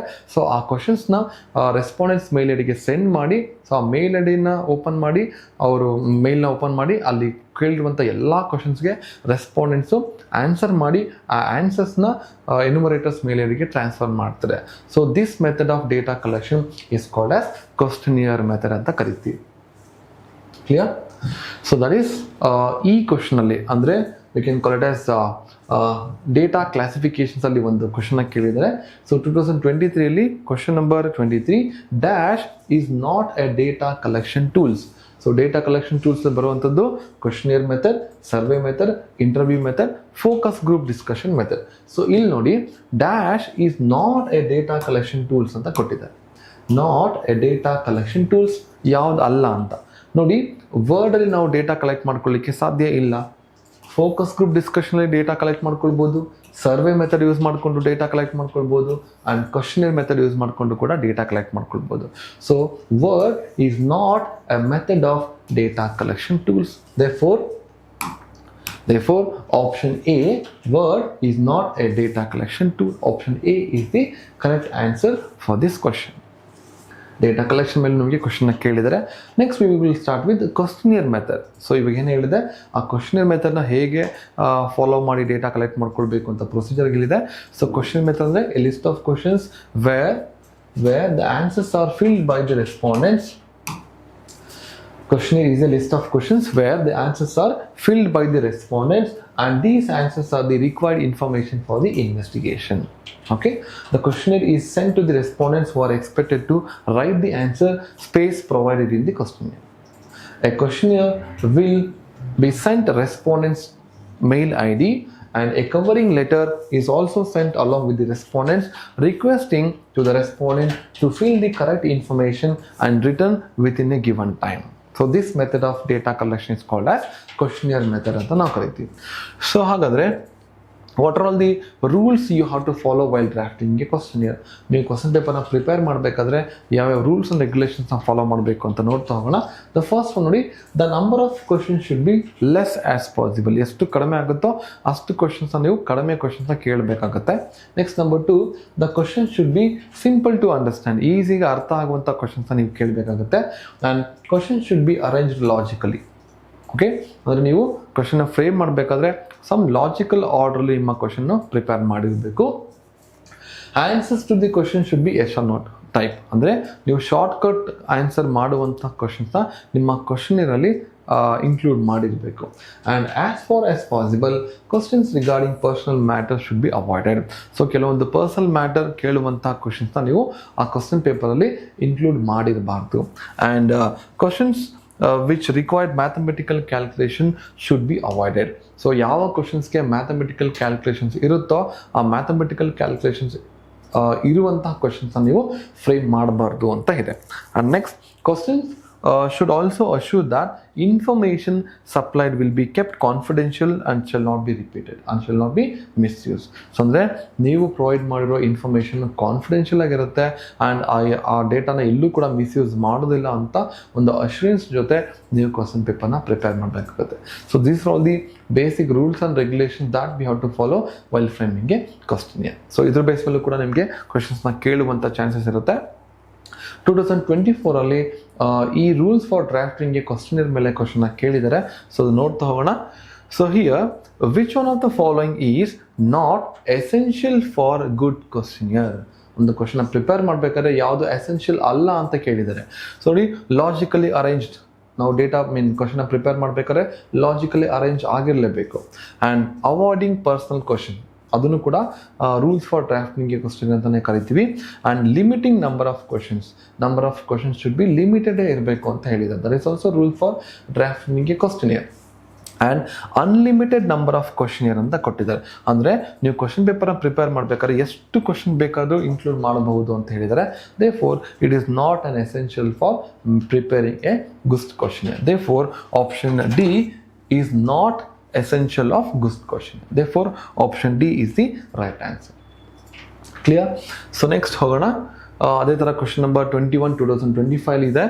The data extension form the Google form has the file extension. ಅಂದರೆ ನೀವು ಗೂಗಲ್ ಫಾರ್ಮ್ನ ಫಿಲ್ ಮಾಡಬೇಕಾದ್ರೆ, ಗೂಗಲ್ ಫಾರ್ಮ್ ನೀವು ಜನರೇಟ್ ಮಾಡಬೇಕಾದ್ರೆ ಆ ಗೂಗಲ್ ಫಾರ್ಮು ಯಾವ ಫಾರ್ಮ್ಯಾಟಲ್ಲಿ ಇರುತ್ತೆ ಅಂತ. ಫಾರ್ ಎಕ್ಸಾಂಪಲ್ ಈಗ ವರ್ಡ್ ಯಾವ ಫಾರ್ಮ್ಯಾಟಲ್ಲಿ ಇರುತ್ತೆ, .doc. ಅದೇ ಥರ ಎಕ್ಸೆಲ್ ಶೀಟ್ ಯಾವ ಫಾರ್ಮ್ಯಾಟ್, MS ಎಕ್ಸೆಲ್ ಯಾವ ಫಾರ್ಮ್ಯಾಟಲ್ಲಿ ಇರುತ್ತೆ, .exe. ಸೊ ಅದೇ ಥರ PDF ಯಾವ ಫಾರ್ಮ್ಯಾಟಲ್ಲಿ ಇರುತ್ತೆ, .pdf ಅಲ್ಲಿ ಇರುತ್ತೆ. ಅದೇ ಥರ ಗೂಗಲ್ ಫಾರ್ಮು ಯಾವ ಫಾರ್ಮ್ಯಾಟಲ್ಲಿ ಇರುತ್ತೆ ಅಂತ ಕೇಳಿದರೆ, ಯಾವ ಎಕ್ಸ್ಟೆನ್ಷನಲ್ಲಿ ಸೇವ್ ಆಗಿರುತ್ತೆ ಅಂತ ಕೇಳಿದರೆ, therefore that extension is option C .csv. So ನೀವು ಗೂಗಲ್ ಫಾರ್ಮ್ನ ನೀವು ಸೇವ್ ಮಾಡಿದ್ರೆ ಆ ಗೂಗಲ್ ಫಾರ್ಮು ಯಾವ ಫಾರ್ಮ್ಯಾಟಲ್ಲಿ ಇರುತ್ತೆ, .csv ಫಾರ್ಮ್ಯಾಟಲ್ಲಿ ಇದೆ. Therefore option C is the right answer for this question. Next, number 2, second method of collection of data, that is called as survey method. Survey ಅಂದ್ರೆ ಗೊತ್ತಿದೆ, it is a collection of information about a particular product or a particular person in a group of people or group of data, group of individuals is called as survey ಅಂತ ಕರಿತೀವಿ. So ಈ ಸರ್ವೆಯಲ್ಲಿ ನಿಮಗೆ different types of service ಬರುತ್ತೆ. ಒಂದು telephonic survey ಅಂತ ಬರುತ್ತೆ, face to face survey ಅಂತ ಬರುತ್ತೆ, ಇನ್ನೊಂದು ಆನ್ಲೈನ್ ಸರ್ವೆ ಅಂತ ಬರುತ್ತೆ. So these are only different types of surveys ಆದ. ಟೆಲಿಫೋನಿಕ್ ಸರ್ವೇಸ್ ನಥಿಂಗ್ ಬಟ್ ನೀವು ಟೆಲಿಫೋನ್ ಕಾಲ್ ಮುಖಾಂತರ ಒಬ್ಬ ವ್ಯಕ್ತಿಯ ಇನ್ಫಾರ್ಮೇಷನ್ ಅಥವಾ ಒಂದು ಪ್ರಾಡಕ್ಟ್ ಇನ್ಫಾರ್ಮೇಷನ್ನ ಗ್ಯಾದರ್ ಅಥವಾ ಕಲೆಕ್ಟ್ ಮಾಡಿದ್ರೆ ಅದನ್ನು ಟೆಲಿಫೋನಿಕ್ ಇಂಟರ್ವ್ಯೂ ಅಥವಾ ಟೆಲಿಫೋನಿಕ್ ಸರ್ವೆ ಅಂತ ಕರಿತೀವಿ. And face to face survey means face to face survey ಅಥವಾ ಇಂಟರ್ವ್ಯೂ ಮೆಥಡ್ ಎರಡೂ ಕೂಡ ಒಂದೇ ಆಗುತ್ತೆ. ಈಗ ಫೇಸ್ ಟು ಫೇಸ್ ಎನ್ಯುಮರೇಟರ್ ಕೂತಿರ್ತಾರೆ, ರೆಸ್ಪಾಂಡೆನ್ಸು ಆಪೋಸಿಟಾಗಿ ಕೂತಿರ್ತಾರೆ. ಸೊ ರೆಸ್ಪಾಂಡೆನ್ಸ್ಗೆ ಯಾವೆಲ್ಲ ಕ್ವಶನ್ಸ್ನ ಬೇಕು ಅಥವಾ ಯಾವ್ಯಾವ ಕ್ವಶನ್ಸ್ನ ಕೇಳ್ಬೋದು, ಆ ಎಲ್ಲ ಕ್ವಶನ್ಸ್ನ ಫೇಸ್ ಟು ಫೇಸ್ ಮಾತಾಡಿಸಿ ಅವರಿಂದ ಇನ್ಫಾರ್ಮೇಷನ್ನ ಕಲೆಕ್ಟ್ ಮಾಡಿಕೊಂಡ್ರೆ that is called as face to face survey ಅಂತ ಕರಿತೀವಿ. And next is online survey. So ಅಂದರೆ ಆನ್ಲೈನ್ ಮೀನ್ಸ್ ವಿಡಿಯೋ ಕಾಲ್ ಮುಖಾಂತರ ಅಥವಾ ರೆಕಾರ್ಡ್ ವಿಡಿಯೋ ಕಾಲ್ ಅಥವಾ ಝೂಮ್ ಆ್ಯಪ್ ಮುಖಾಂತರ ನೀವು ಇನ್ಫಾರ್ಮೇಷನ್ನ ಕಲೆಕ್ಟ್ ಮಾಡಿಕೊಂಡ್ರೆ that is called as online survey ಅಂತ ಕರಿತೀವಿ. ಸೊ ಟೆಲಿಫೋನಿಕ್ ಸರ್ವೆ ಒಂದು ಬರುತ್ತೆ, ಇನ್ನೊಂದು ಫೇಸ್ ಟು ಫೇಸ್ ಸರ್ವೆ ಅಂತ ಬರುತ್ತೆ, ಇನ್ನೊಂದು ಆನ್ಲೈನ್ ಸರ್ವೆ ಅಂತ. So these are all the different types of data collection by using survey method. So survey ಅಂದರೆ ಬೇರೆ ಏನಲ್ಲ, it is a collection of information about the particular product or a particular person in a large group of individuals is called as survey method. Clear? So next interview method. So interview ಅಂದರೆ face to face survey ಅಂತ ಹೇಳಿದ್ರು ಒಂದೇ, ಅಥವಾ face to face interview ಅಂತಲೂ ಕೂಡ ಹೇಳ್ಬೋದು. So face to face interview ಹೇಗಿರುತ್ತೆ, the direct personal interview is the method by which data are personally collected by the investigator or enumerator from the respondents.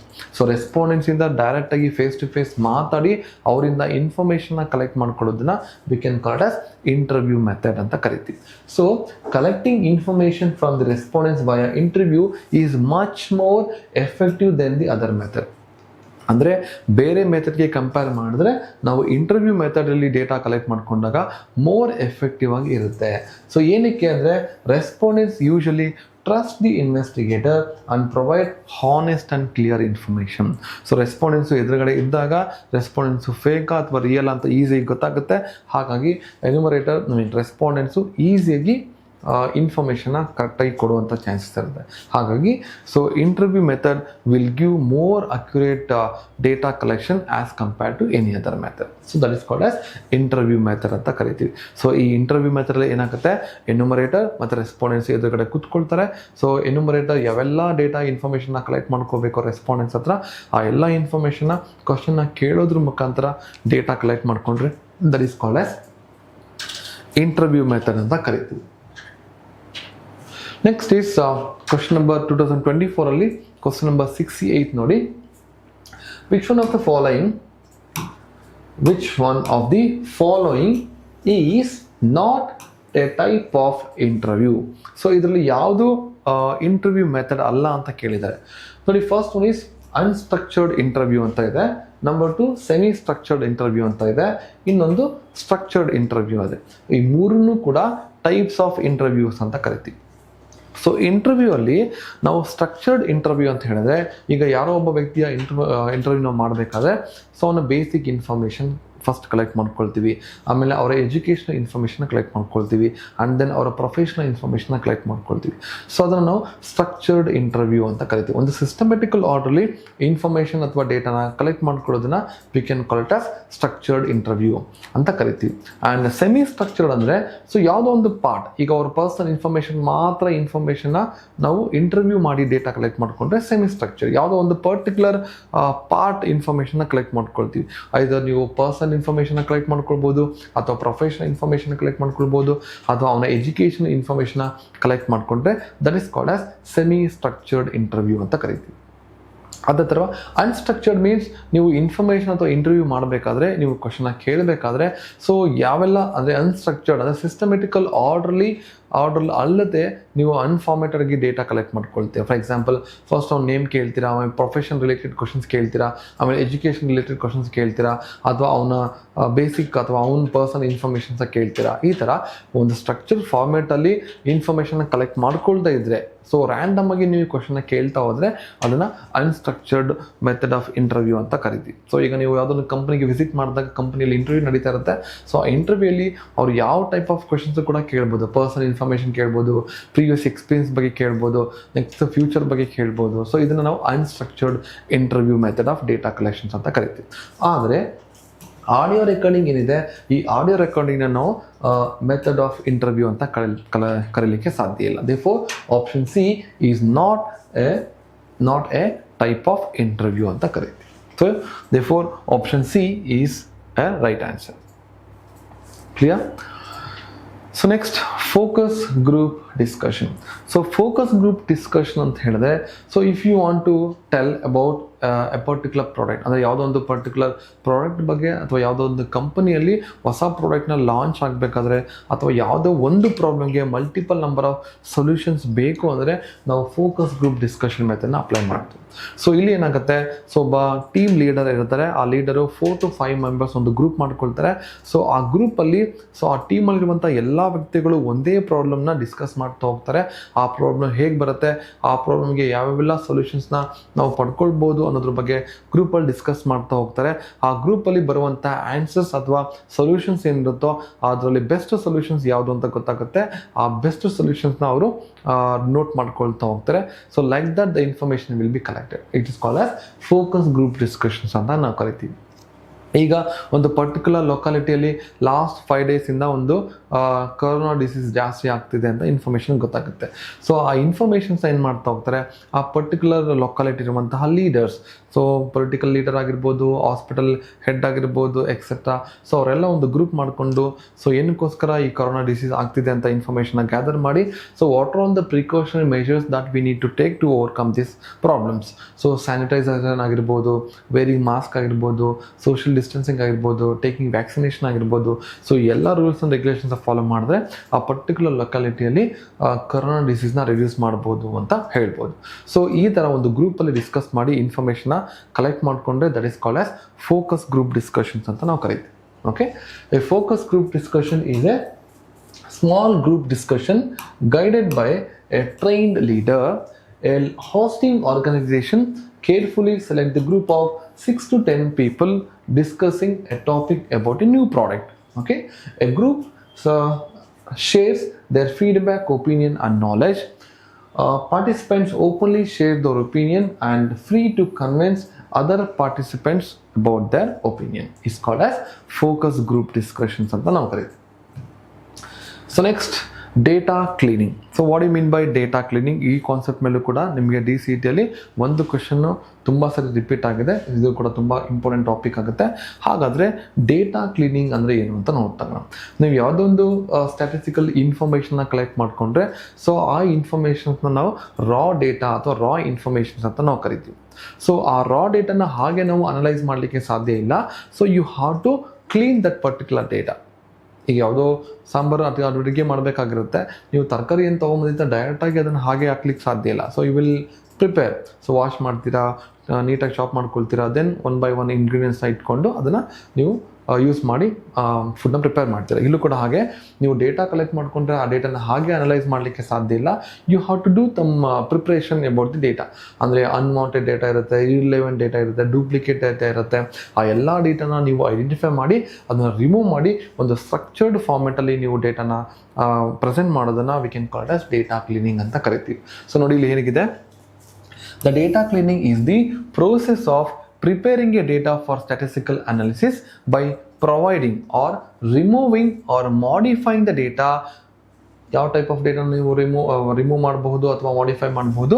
That is incorrect data, incomplete data, irrelevant data, or duplicate data ಅಥವಾ improperly formatted data within a database. ಅಂದರೆ ನೀವು collect ಮಾಡ್ಕೊಂಡಿರುವಂಥ ಡೇಟಾದಲ್ಲಿ incomplete ಆಗಿರುವಂಥ data, incorrect ಆಗಿರುವಂಥ data, irrelevant data, duplicate data ಅಥವಾ improperly formatted data, ಈ ಎಲ್ಲ ಡೇಟಾನ ನೀವು ಐಡೆಂಟಿಫೈ ಮಾಡಿ ಆ ಡೇಟಾನ ಮಾಡಿಫೈ ಮಾಡಬಹುದು ಅಥವಾ you can remove that data. That procedure is called as data cleaning ಅಂತ ಕರಿತೀವಿ. It is a process of preparing a data for the statistical analysis by removing or modifying incomplete, irrelevant, incorrect, duplicate or improperly formatted data in a data set is called as data cleaning. Clear? So what are all the objectives of data cleaning? So ಈ data cleaning ಮೇಲೆ MCQsನ ಕೇಳಿದರೆ definition ಮೇಲೆ ನೋಡ್ತಾ ಹೋಗೋಣ. The data cleaning is the process of removal of viruses. So ಅಂದರೆ ನೀವು collect ಮಾಡ್ಕೊಂಡಿರುವಂಥ ಡೇಟಾದಲ್ಲಿ ಯಾವುದಾದ್ರೂ ವೈರಸ್ ಇದ್ದರೆ ಅದನ್ನ ರಿಮೂವ್ ಮಾಡೋದನ್ನು ಕೂಡ ನಾವು ಡೇಟಾ ಕ್ಲೀನಿಂಗ್ ಮೆಥಡ್ ಅಂತಲೇ ಕರಿತೀವಿ. ಆ್ಯಂಡ್ ಕರೆಕ್ಟ್ಲಿ ಫಾರ್ಮ್ಯಾಟಿಂಗ್ ಡೇಟಾ, ನೀವು ಕರೆಕ್ಟಾಗಿ ಫಾರ್ಮ್ಯಾಟ್ ಮಾಡುವಂಥ ಡೇಟಾನ we can call as data cleaning ಅಂತ ಕರಿತೀವಿ. ಆ್ಯಂಡ್ ರಿಮೂವಲ್ ಆಫ್ ಡೂಪ್ಲಿಕೇಟ್ಸ್, ಡೇಟಾನ ಡೇಟಾದಲ್ಲಿರುವಂಥ ರಿಪೀಟೆಡ್ ಡೇಟಾ, ಡೂಪ್ಲಿಕೇಟ್ ಆಗಿ ಮತ್ತೆ ಸೇಮ್ ವ್ಯಕ್ತಿಯಿಂದ ಇನ್ಫಾರ್ಮೇಷನ್ ಅಥವಾ ಡೇಟಾ ಕಲೆಕ್ಟ್ ಮಾಡಿಕೊಂಡ್ರೆ ಆ ಡೇಟಾನು ಕೂಡ ಐಡೆಂಟಿಫೈ ಮಾಡಿ ರಿಮೂವ್ ಮಾಡಬೇಕಾಗತ್ತೆ. ಅದನ್ನು ಕೂಡ ಡೇಟಾ ಕ್ಲೀನಿಂಗ್ ಪ್ರೋಸೆಸ್ ಅಂತಲೇ ಕರಿತೀವಿ. And properly formatting data. So ಈ 4 ಆಪ್ಷನ್ನು ಕೂಡ ನಾವು V can call it as procedure of data cleaning ಅಂತಲೇ ಕರಿತೀವಿ. Therefore all the 4 options are the correct answers. So next ಇನ್ನೊಂದು ಕ್ವಶನ್ 2024 ಕೇಳಿದರೆ, ಡೇಟಾ ಕ್ಲೀನಿಂಗ್ ಮೇಲೆ ಕ್ವಶನ್ ಕೇಳಿದರೆ, the process of data cleaning is, ಯಾವುದನ್ನು ನಾವು ಡೇಟಾ ಕ್ಲೀನಿಂಗ್ ಅಂತ ಕರಿತೀವಿ? That is removal of viruses, ಅದನ್ನು ಡೇಟಾ ಕ್ಲೀನಿಂಗ್ ಅಂತ ಕರಿತೀವಿ. ಡಿಡೂಪ್ಲಿಕೇಶನ್ ಅಂದರೆ ಡೂಪ್ಲಿಕೇಟ್ ಆಗಿರುವಂತಹ ಡೇಟಾನ ರಿಮೂವ್ ಮಾಡೋದನ್ನ ಡಿಡೂಪ್ಲಿಕೇಶನ್ ಅಂತ ಕರಿತೀವಿ. That is also a part of data cleaning. ಸರ್ವೆನ ನಾವು ಡೇಟಾ ಕ್ಲೀನಿಂಗ್ ಅಂತ ಕರೆಯಲ್ಲ, ಗೂಗಲ್ ಫಾರ್ಮ್ನ ನಾವು ಡೇಟಾ ಕ್ಲೀನಿಂಗ್ ಅಂತ ಕರೆಯಲ್ಲ. So it is a method of collection of data. Google form ಕೂಡ method of collection of data. Therefore option A and option B both are called as data cleaning procedure ಅಂತ ಕರಿತೀವಿ. Therefore option A and B both are correct for this question. So next, what are the objectives of data cleaning? So data ಕ್ಲೀನಿಂಗಲ್ಲಿ ಯಾವೆಲ್ಲ objectives ಇದೆ, ಏನಕ್ಕೋಸ್ಕರ ನಾವು data cleaning ಮಾಡ್ತೀವಿ ನೋಡ್ತಾ ಹೋಗೋಣ. One is eliminating errors. So ನೀವು ಡೇಟಾದಲ್ಲಿ ಮಿಸ್ಟೇಕ್ಸ್ ಏನಾದರೂ ಇದ್ದರೆ ಆ ಎರರ್ಸ್ನ ನೀವು ಐಡೆಂಟಿಫೈ ಮಾಡಿ ಎಲಿಮಿನೇಟ್ ಮಾಡುವಂಥ ಪ್ರೊಸೀಜರ್ನು ಕೂಡ ನಾವು ಡೇಟಾ ಕ್ಲೀನಿಂಗ್ ಅಂತ ಕರಿತೀವಿ ಅಥವಾ ಆಬ್ಜೆಕ್ಟಿವ್ಸ್ ಆಫ್ ಡೇಟಾ ಕ್ಲೀನಿಂಗ್ ಅಂತ ಕರಿತೀವಿ. And then removal of inconsistencies, handling of missing values, identification and removal of duplicates, removal of irrelevant data and removal of data quality and accuracy, improving of data quality and accuracy. These are all called as objectives of data cleaning. So one is eliminating mistakes, errors ಅಥವಾ ಮಿಸ್ಟೇಕ್ಸ್ನ eliminate ಮಾಡೋದು.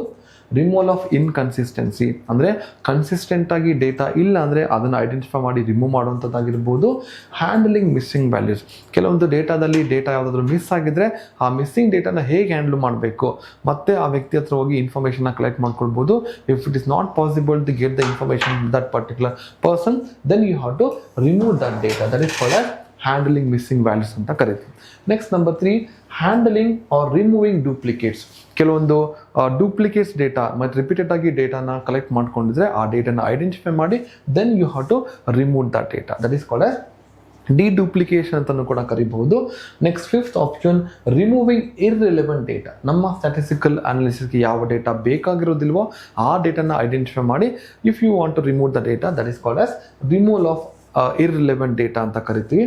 So next option improving data quality and accuracy. That means ನೀವು ಮೇಲ್ಗಡೆ ಇರುವಂಥ ಎಲ್ಲ ಪ್ರೊಸೀಜರ್ನ follow ಮಾಡಿದ್ರೆ ನಿಮ್ಮ data ಕ್ವಾಲಿಟಿನೂ ಕೂಡ improve ಆಗುತ್ತೆ, ನಿಮ್ಮ ಸ್ಟ್ಯಾಟಿಸ್ಟಿಕಲ್ ಅನಾಲಿಸಿಸ್ ಆದಮೇಲೆ ಕೂಡ ನಿಮ್ಮ ಅಕ್ಯುರೇಟ್ ಆಗಿರುವಂಥ ರಿಸಲ್ಟ್ಸು ಕೂಡ ಬರಲಿಕ್ಕೆ ಸಾಧ್ಯ ಆಗುತ್ತೆ. Therefore these are called as objectives of data cleaning ಅಂತ ನಾವು ಕರಿತೀವಿ. ಸೊ ಇದ್ರ ಮೇಲೂ ಕೂಡ ನಿಮ್ಮ DCET ಅಲ್ಲಿ ಒಂದು ಕ್ವಶನ್ 100% ಕೇಳ್ತಾರೆ, ಸೊ ನೋಡ್ಕೋಬೇಕಾಗುತ್ತೆ.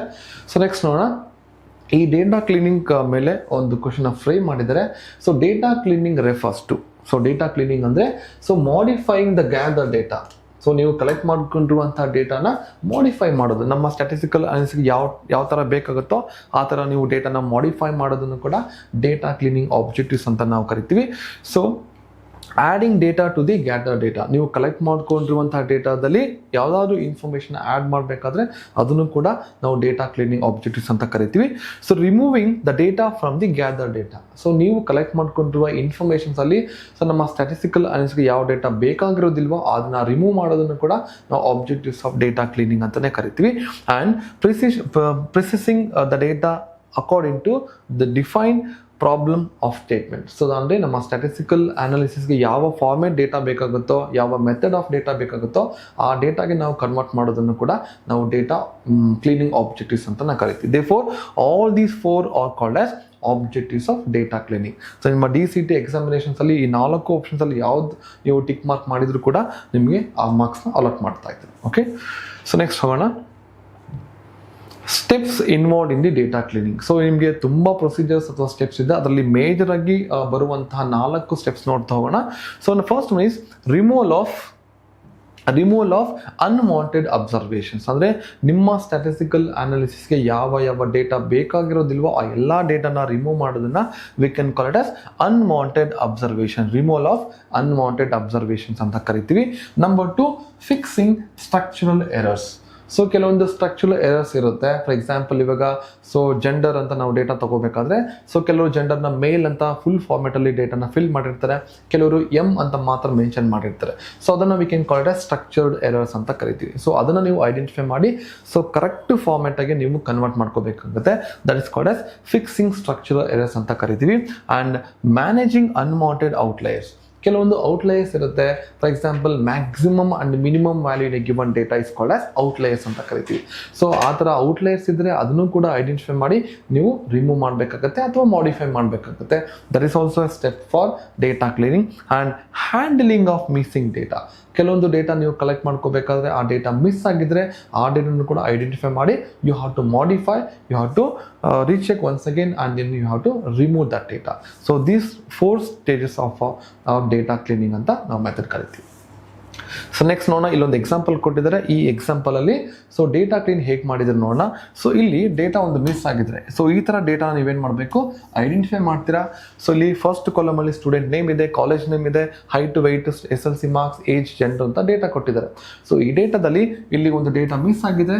ಈ ಡೇಟಾನ you have to identify the data, ಆ ಡೇಟಾನ ಫಿಲ್ ಮಾಡಬೇಕು. If it is not possible to fill then you have to entirely you have to delete the data. So that is called as handling of missing data ಅಂತ ಕರಿತೀವಿ. So ಇಲ್ಲಿ 4,000 marks ಬಂದಿದೆ. So it called as irrelevant data ಅಂತ ಕರಿತೀವಿ. Out of 600 ಈ cannot get 4,000 marks. ದೋ ಈ ಡೇಟಾನ ನೀವು ಐಡೆಂಟಿಫೈ ಮಾಡಿ ರಿಮೂವ್ ಮಾಡಬೇಕಾಗತ್ತೆ. So that is called as unwanted ಔಟ್ಲೈಯರ್ಸ್ನ ನೀವು ಐಡೆಂಟಿಫೈ ಮಾಡಿ you have to modify or you have to remove that. ಅಥವಾ ಇಲ್ಲಿ ನೋಡಿ ಸ್ಟ್ರಕ್ಚರ್ಡ್, ಅನ್ಸ್ಟ್ರಕ್ಚರ್ಡ್ ಫಾರ್ಮೆಟೆಡ್ ಡೇಟಾ ಇದೆ. ಸೊ ಕೆಲವರು ಡೇಟಾ ಫಿಲ್ ಮಾಡಬೇಕಾದ್ರೆ ಎಮ್ ಅಂತ ಮೆನ್ಷನ್ ಮಾಡಿದ್ದಾರೆ, ಕೆಲವರು MALE ಅಂತ ಫಿಲ್ ಮಾಡಿದ್ದಾರೆ. ಸೊ ಅದನ್ನು ಕೂಡ ನೋಡಿಕೊಂಡು ನೀವು ಕರೆಕ್ಟ್ ಸ್ಟ್ರಕ್ಚರ್ಡ್ ಫಾರ್ಮೆಟಾಗಿ ಡೇಟಾನ ಕನ್ವರ್ಟ್ ಮಾಡ್ಕೋಬೇಕಾಗುತ್ತೆ. So this is called as different stages of data cleaning ಅಂತ ನಾವು ಕರಿತೀವಿ. ಓಕೆ, ಸೊ ಅದೇ ಥರ ಡೇಟಾ ಕ್ಲೀನಿಂಗ್ ಮೇಲೆ ಇನ್ನೊಂದು ಕ್ವಶನ್ ಕೇಳಿದರೆ, so which one of the following is not benefit of data cleaning. So ಇದರಲ್ಲಿ ಯಾವುದು ಬೆನಿಫಿಟ್ ಅಲ್ಲ ಅಂತ ಕೇಳಿದರೆ, ಸೊ ಫಸ್ಟ್ ಆಪ್ಷನ್ ನೋಡ್ತಾ ಹೋಗಿ, removal of errors when multiple sources of data are place. So ಅದನ್ನು ಕೂಡ ಬೆನಿಫಿಟ್ ಆಫ್ ಡೇಟಾ ಕ್ಲೀನಿಂಗ್ ಅಂತ ಕರಿತೀವಿ. ಸೆಕೆಂಡ್ ಆಪ್ಷನ್ ನೋಡಿ, boost results and revenue, that is also a part of data cleaning, helps with a faster decision making and more efficient business practices, ಅದನ್ನು ಕೂಡ ನಾವು data cleaning objectives ಅಂತ ಕರಿತೀವಿ. And consumes more time, ನೀವು data clean ಮಾಡೋದ್ರಿಂದ ಡೇಟಾನ analyse ಮಾಡೋದು ಜಾಸ್ತಿ ಟೈಮ್ ತಗೊಳ್ಳುತ್ತೆ ಅಂತ ಹೇಳ್ತಿದ್ರೆ, therefore this option D is not a benefit of data cleaning. Therefore option D is the correct answer. So that is, it consumes more time.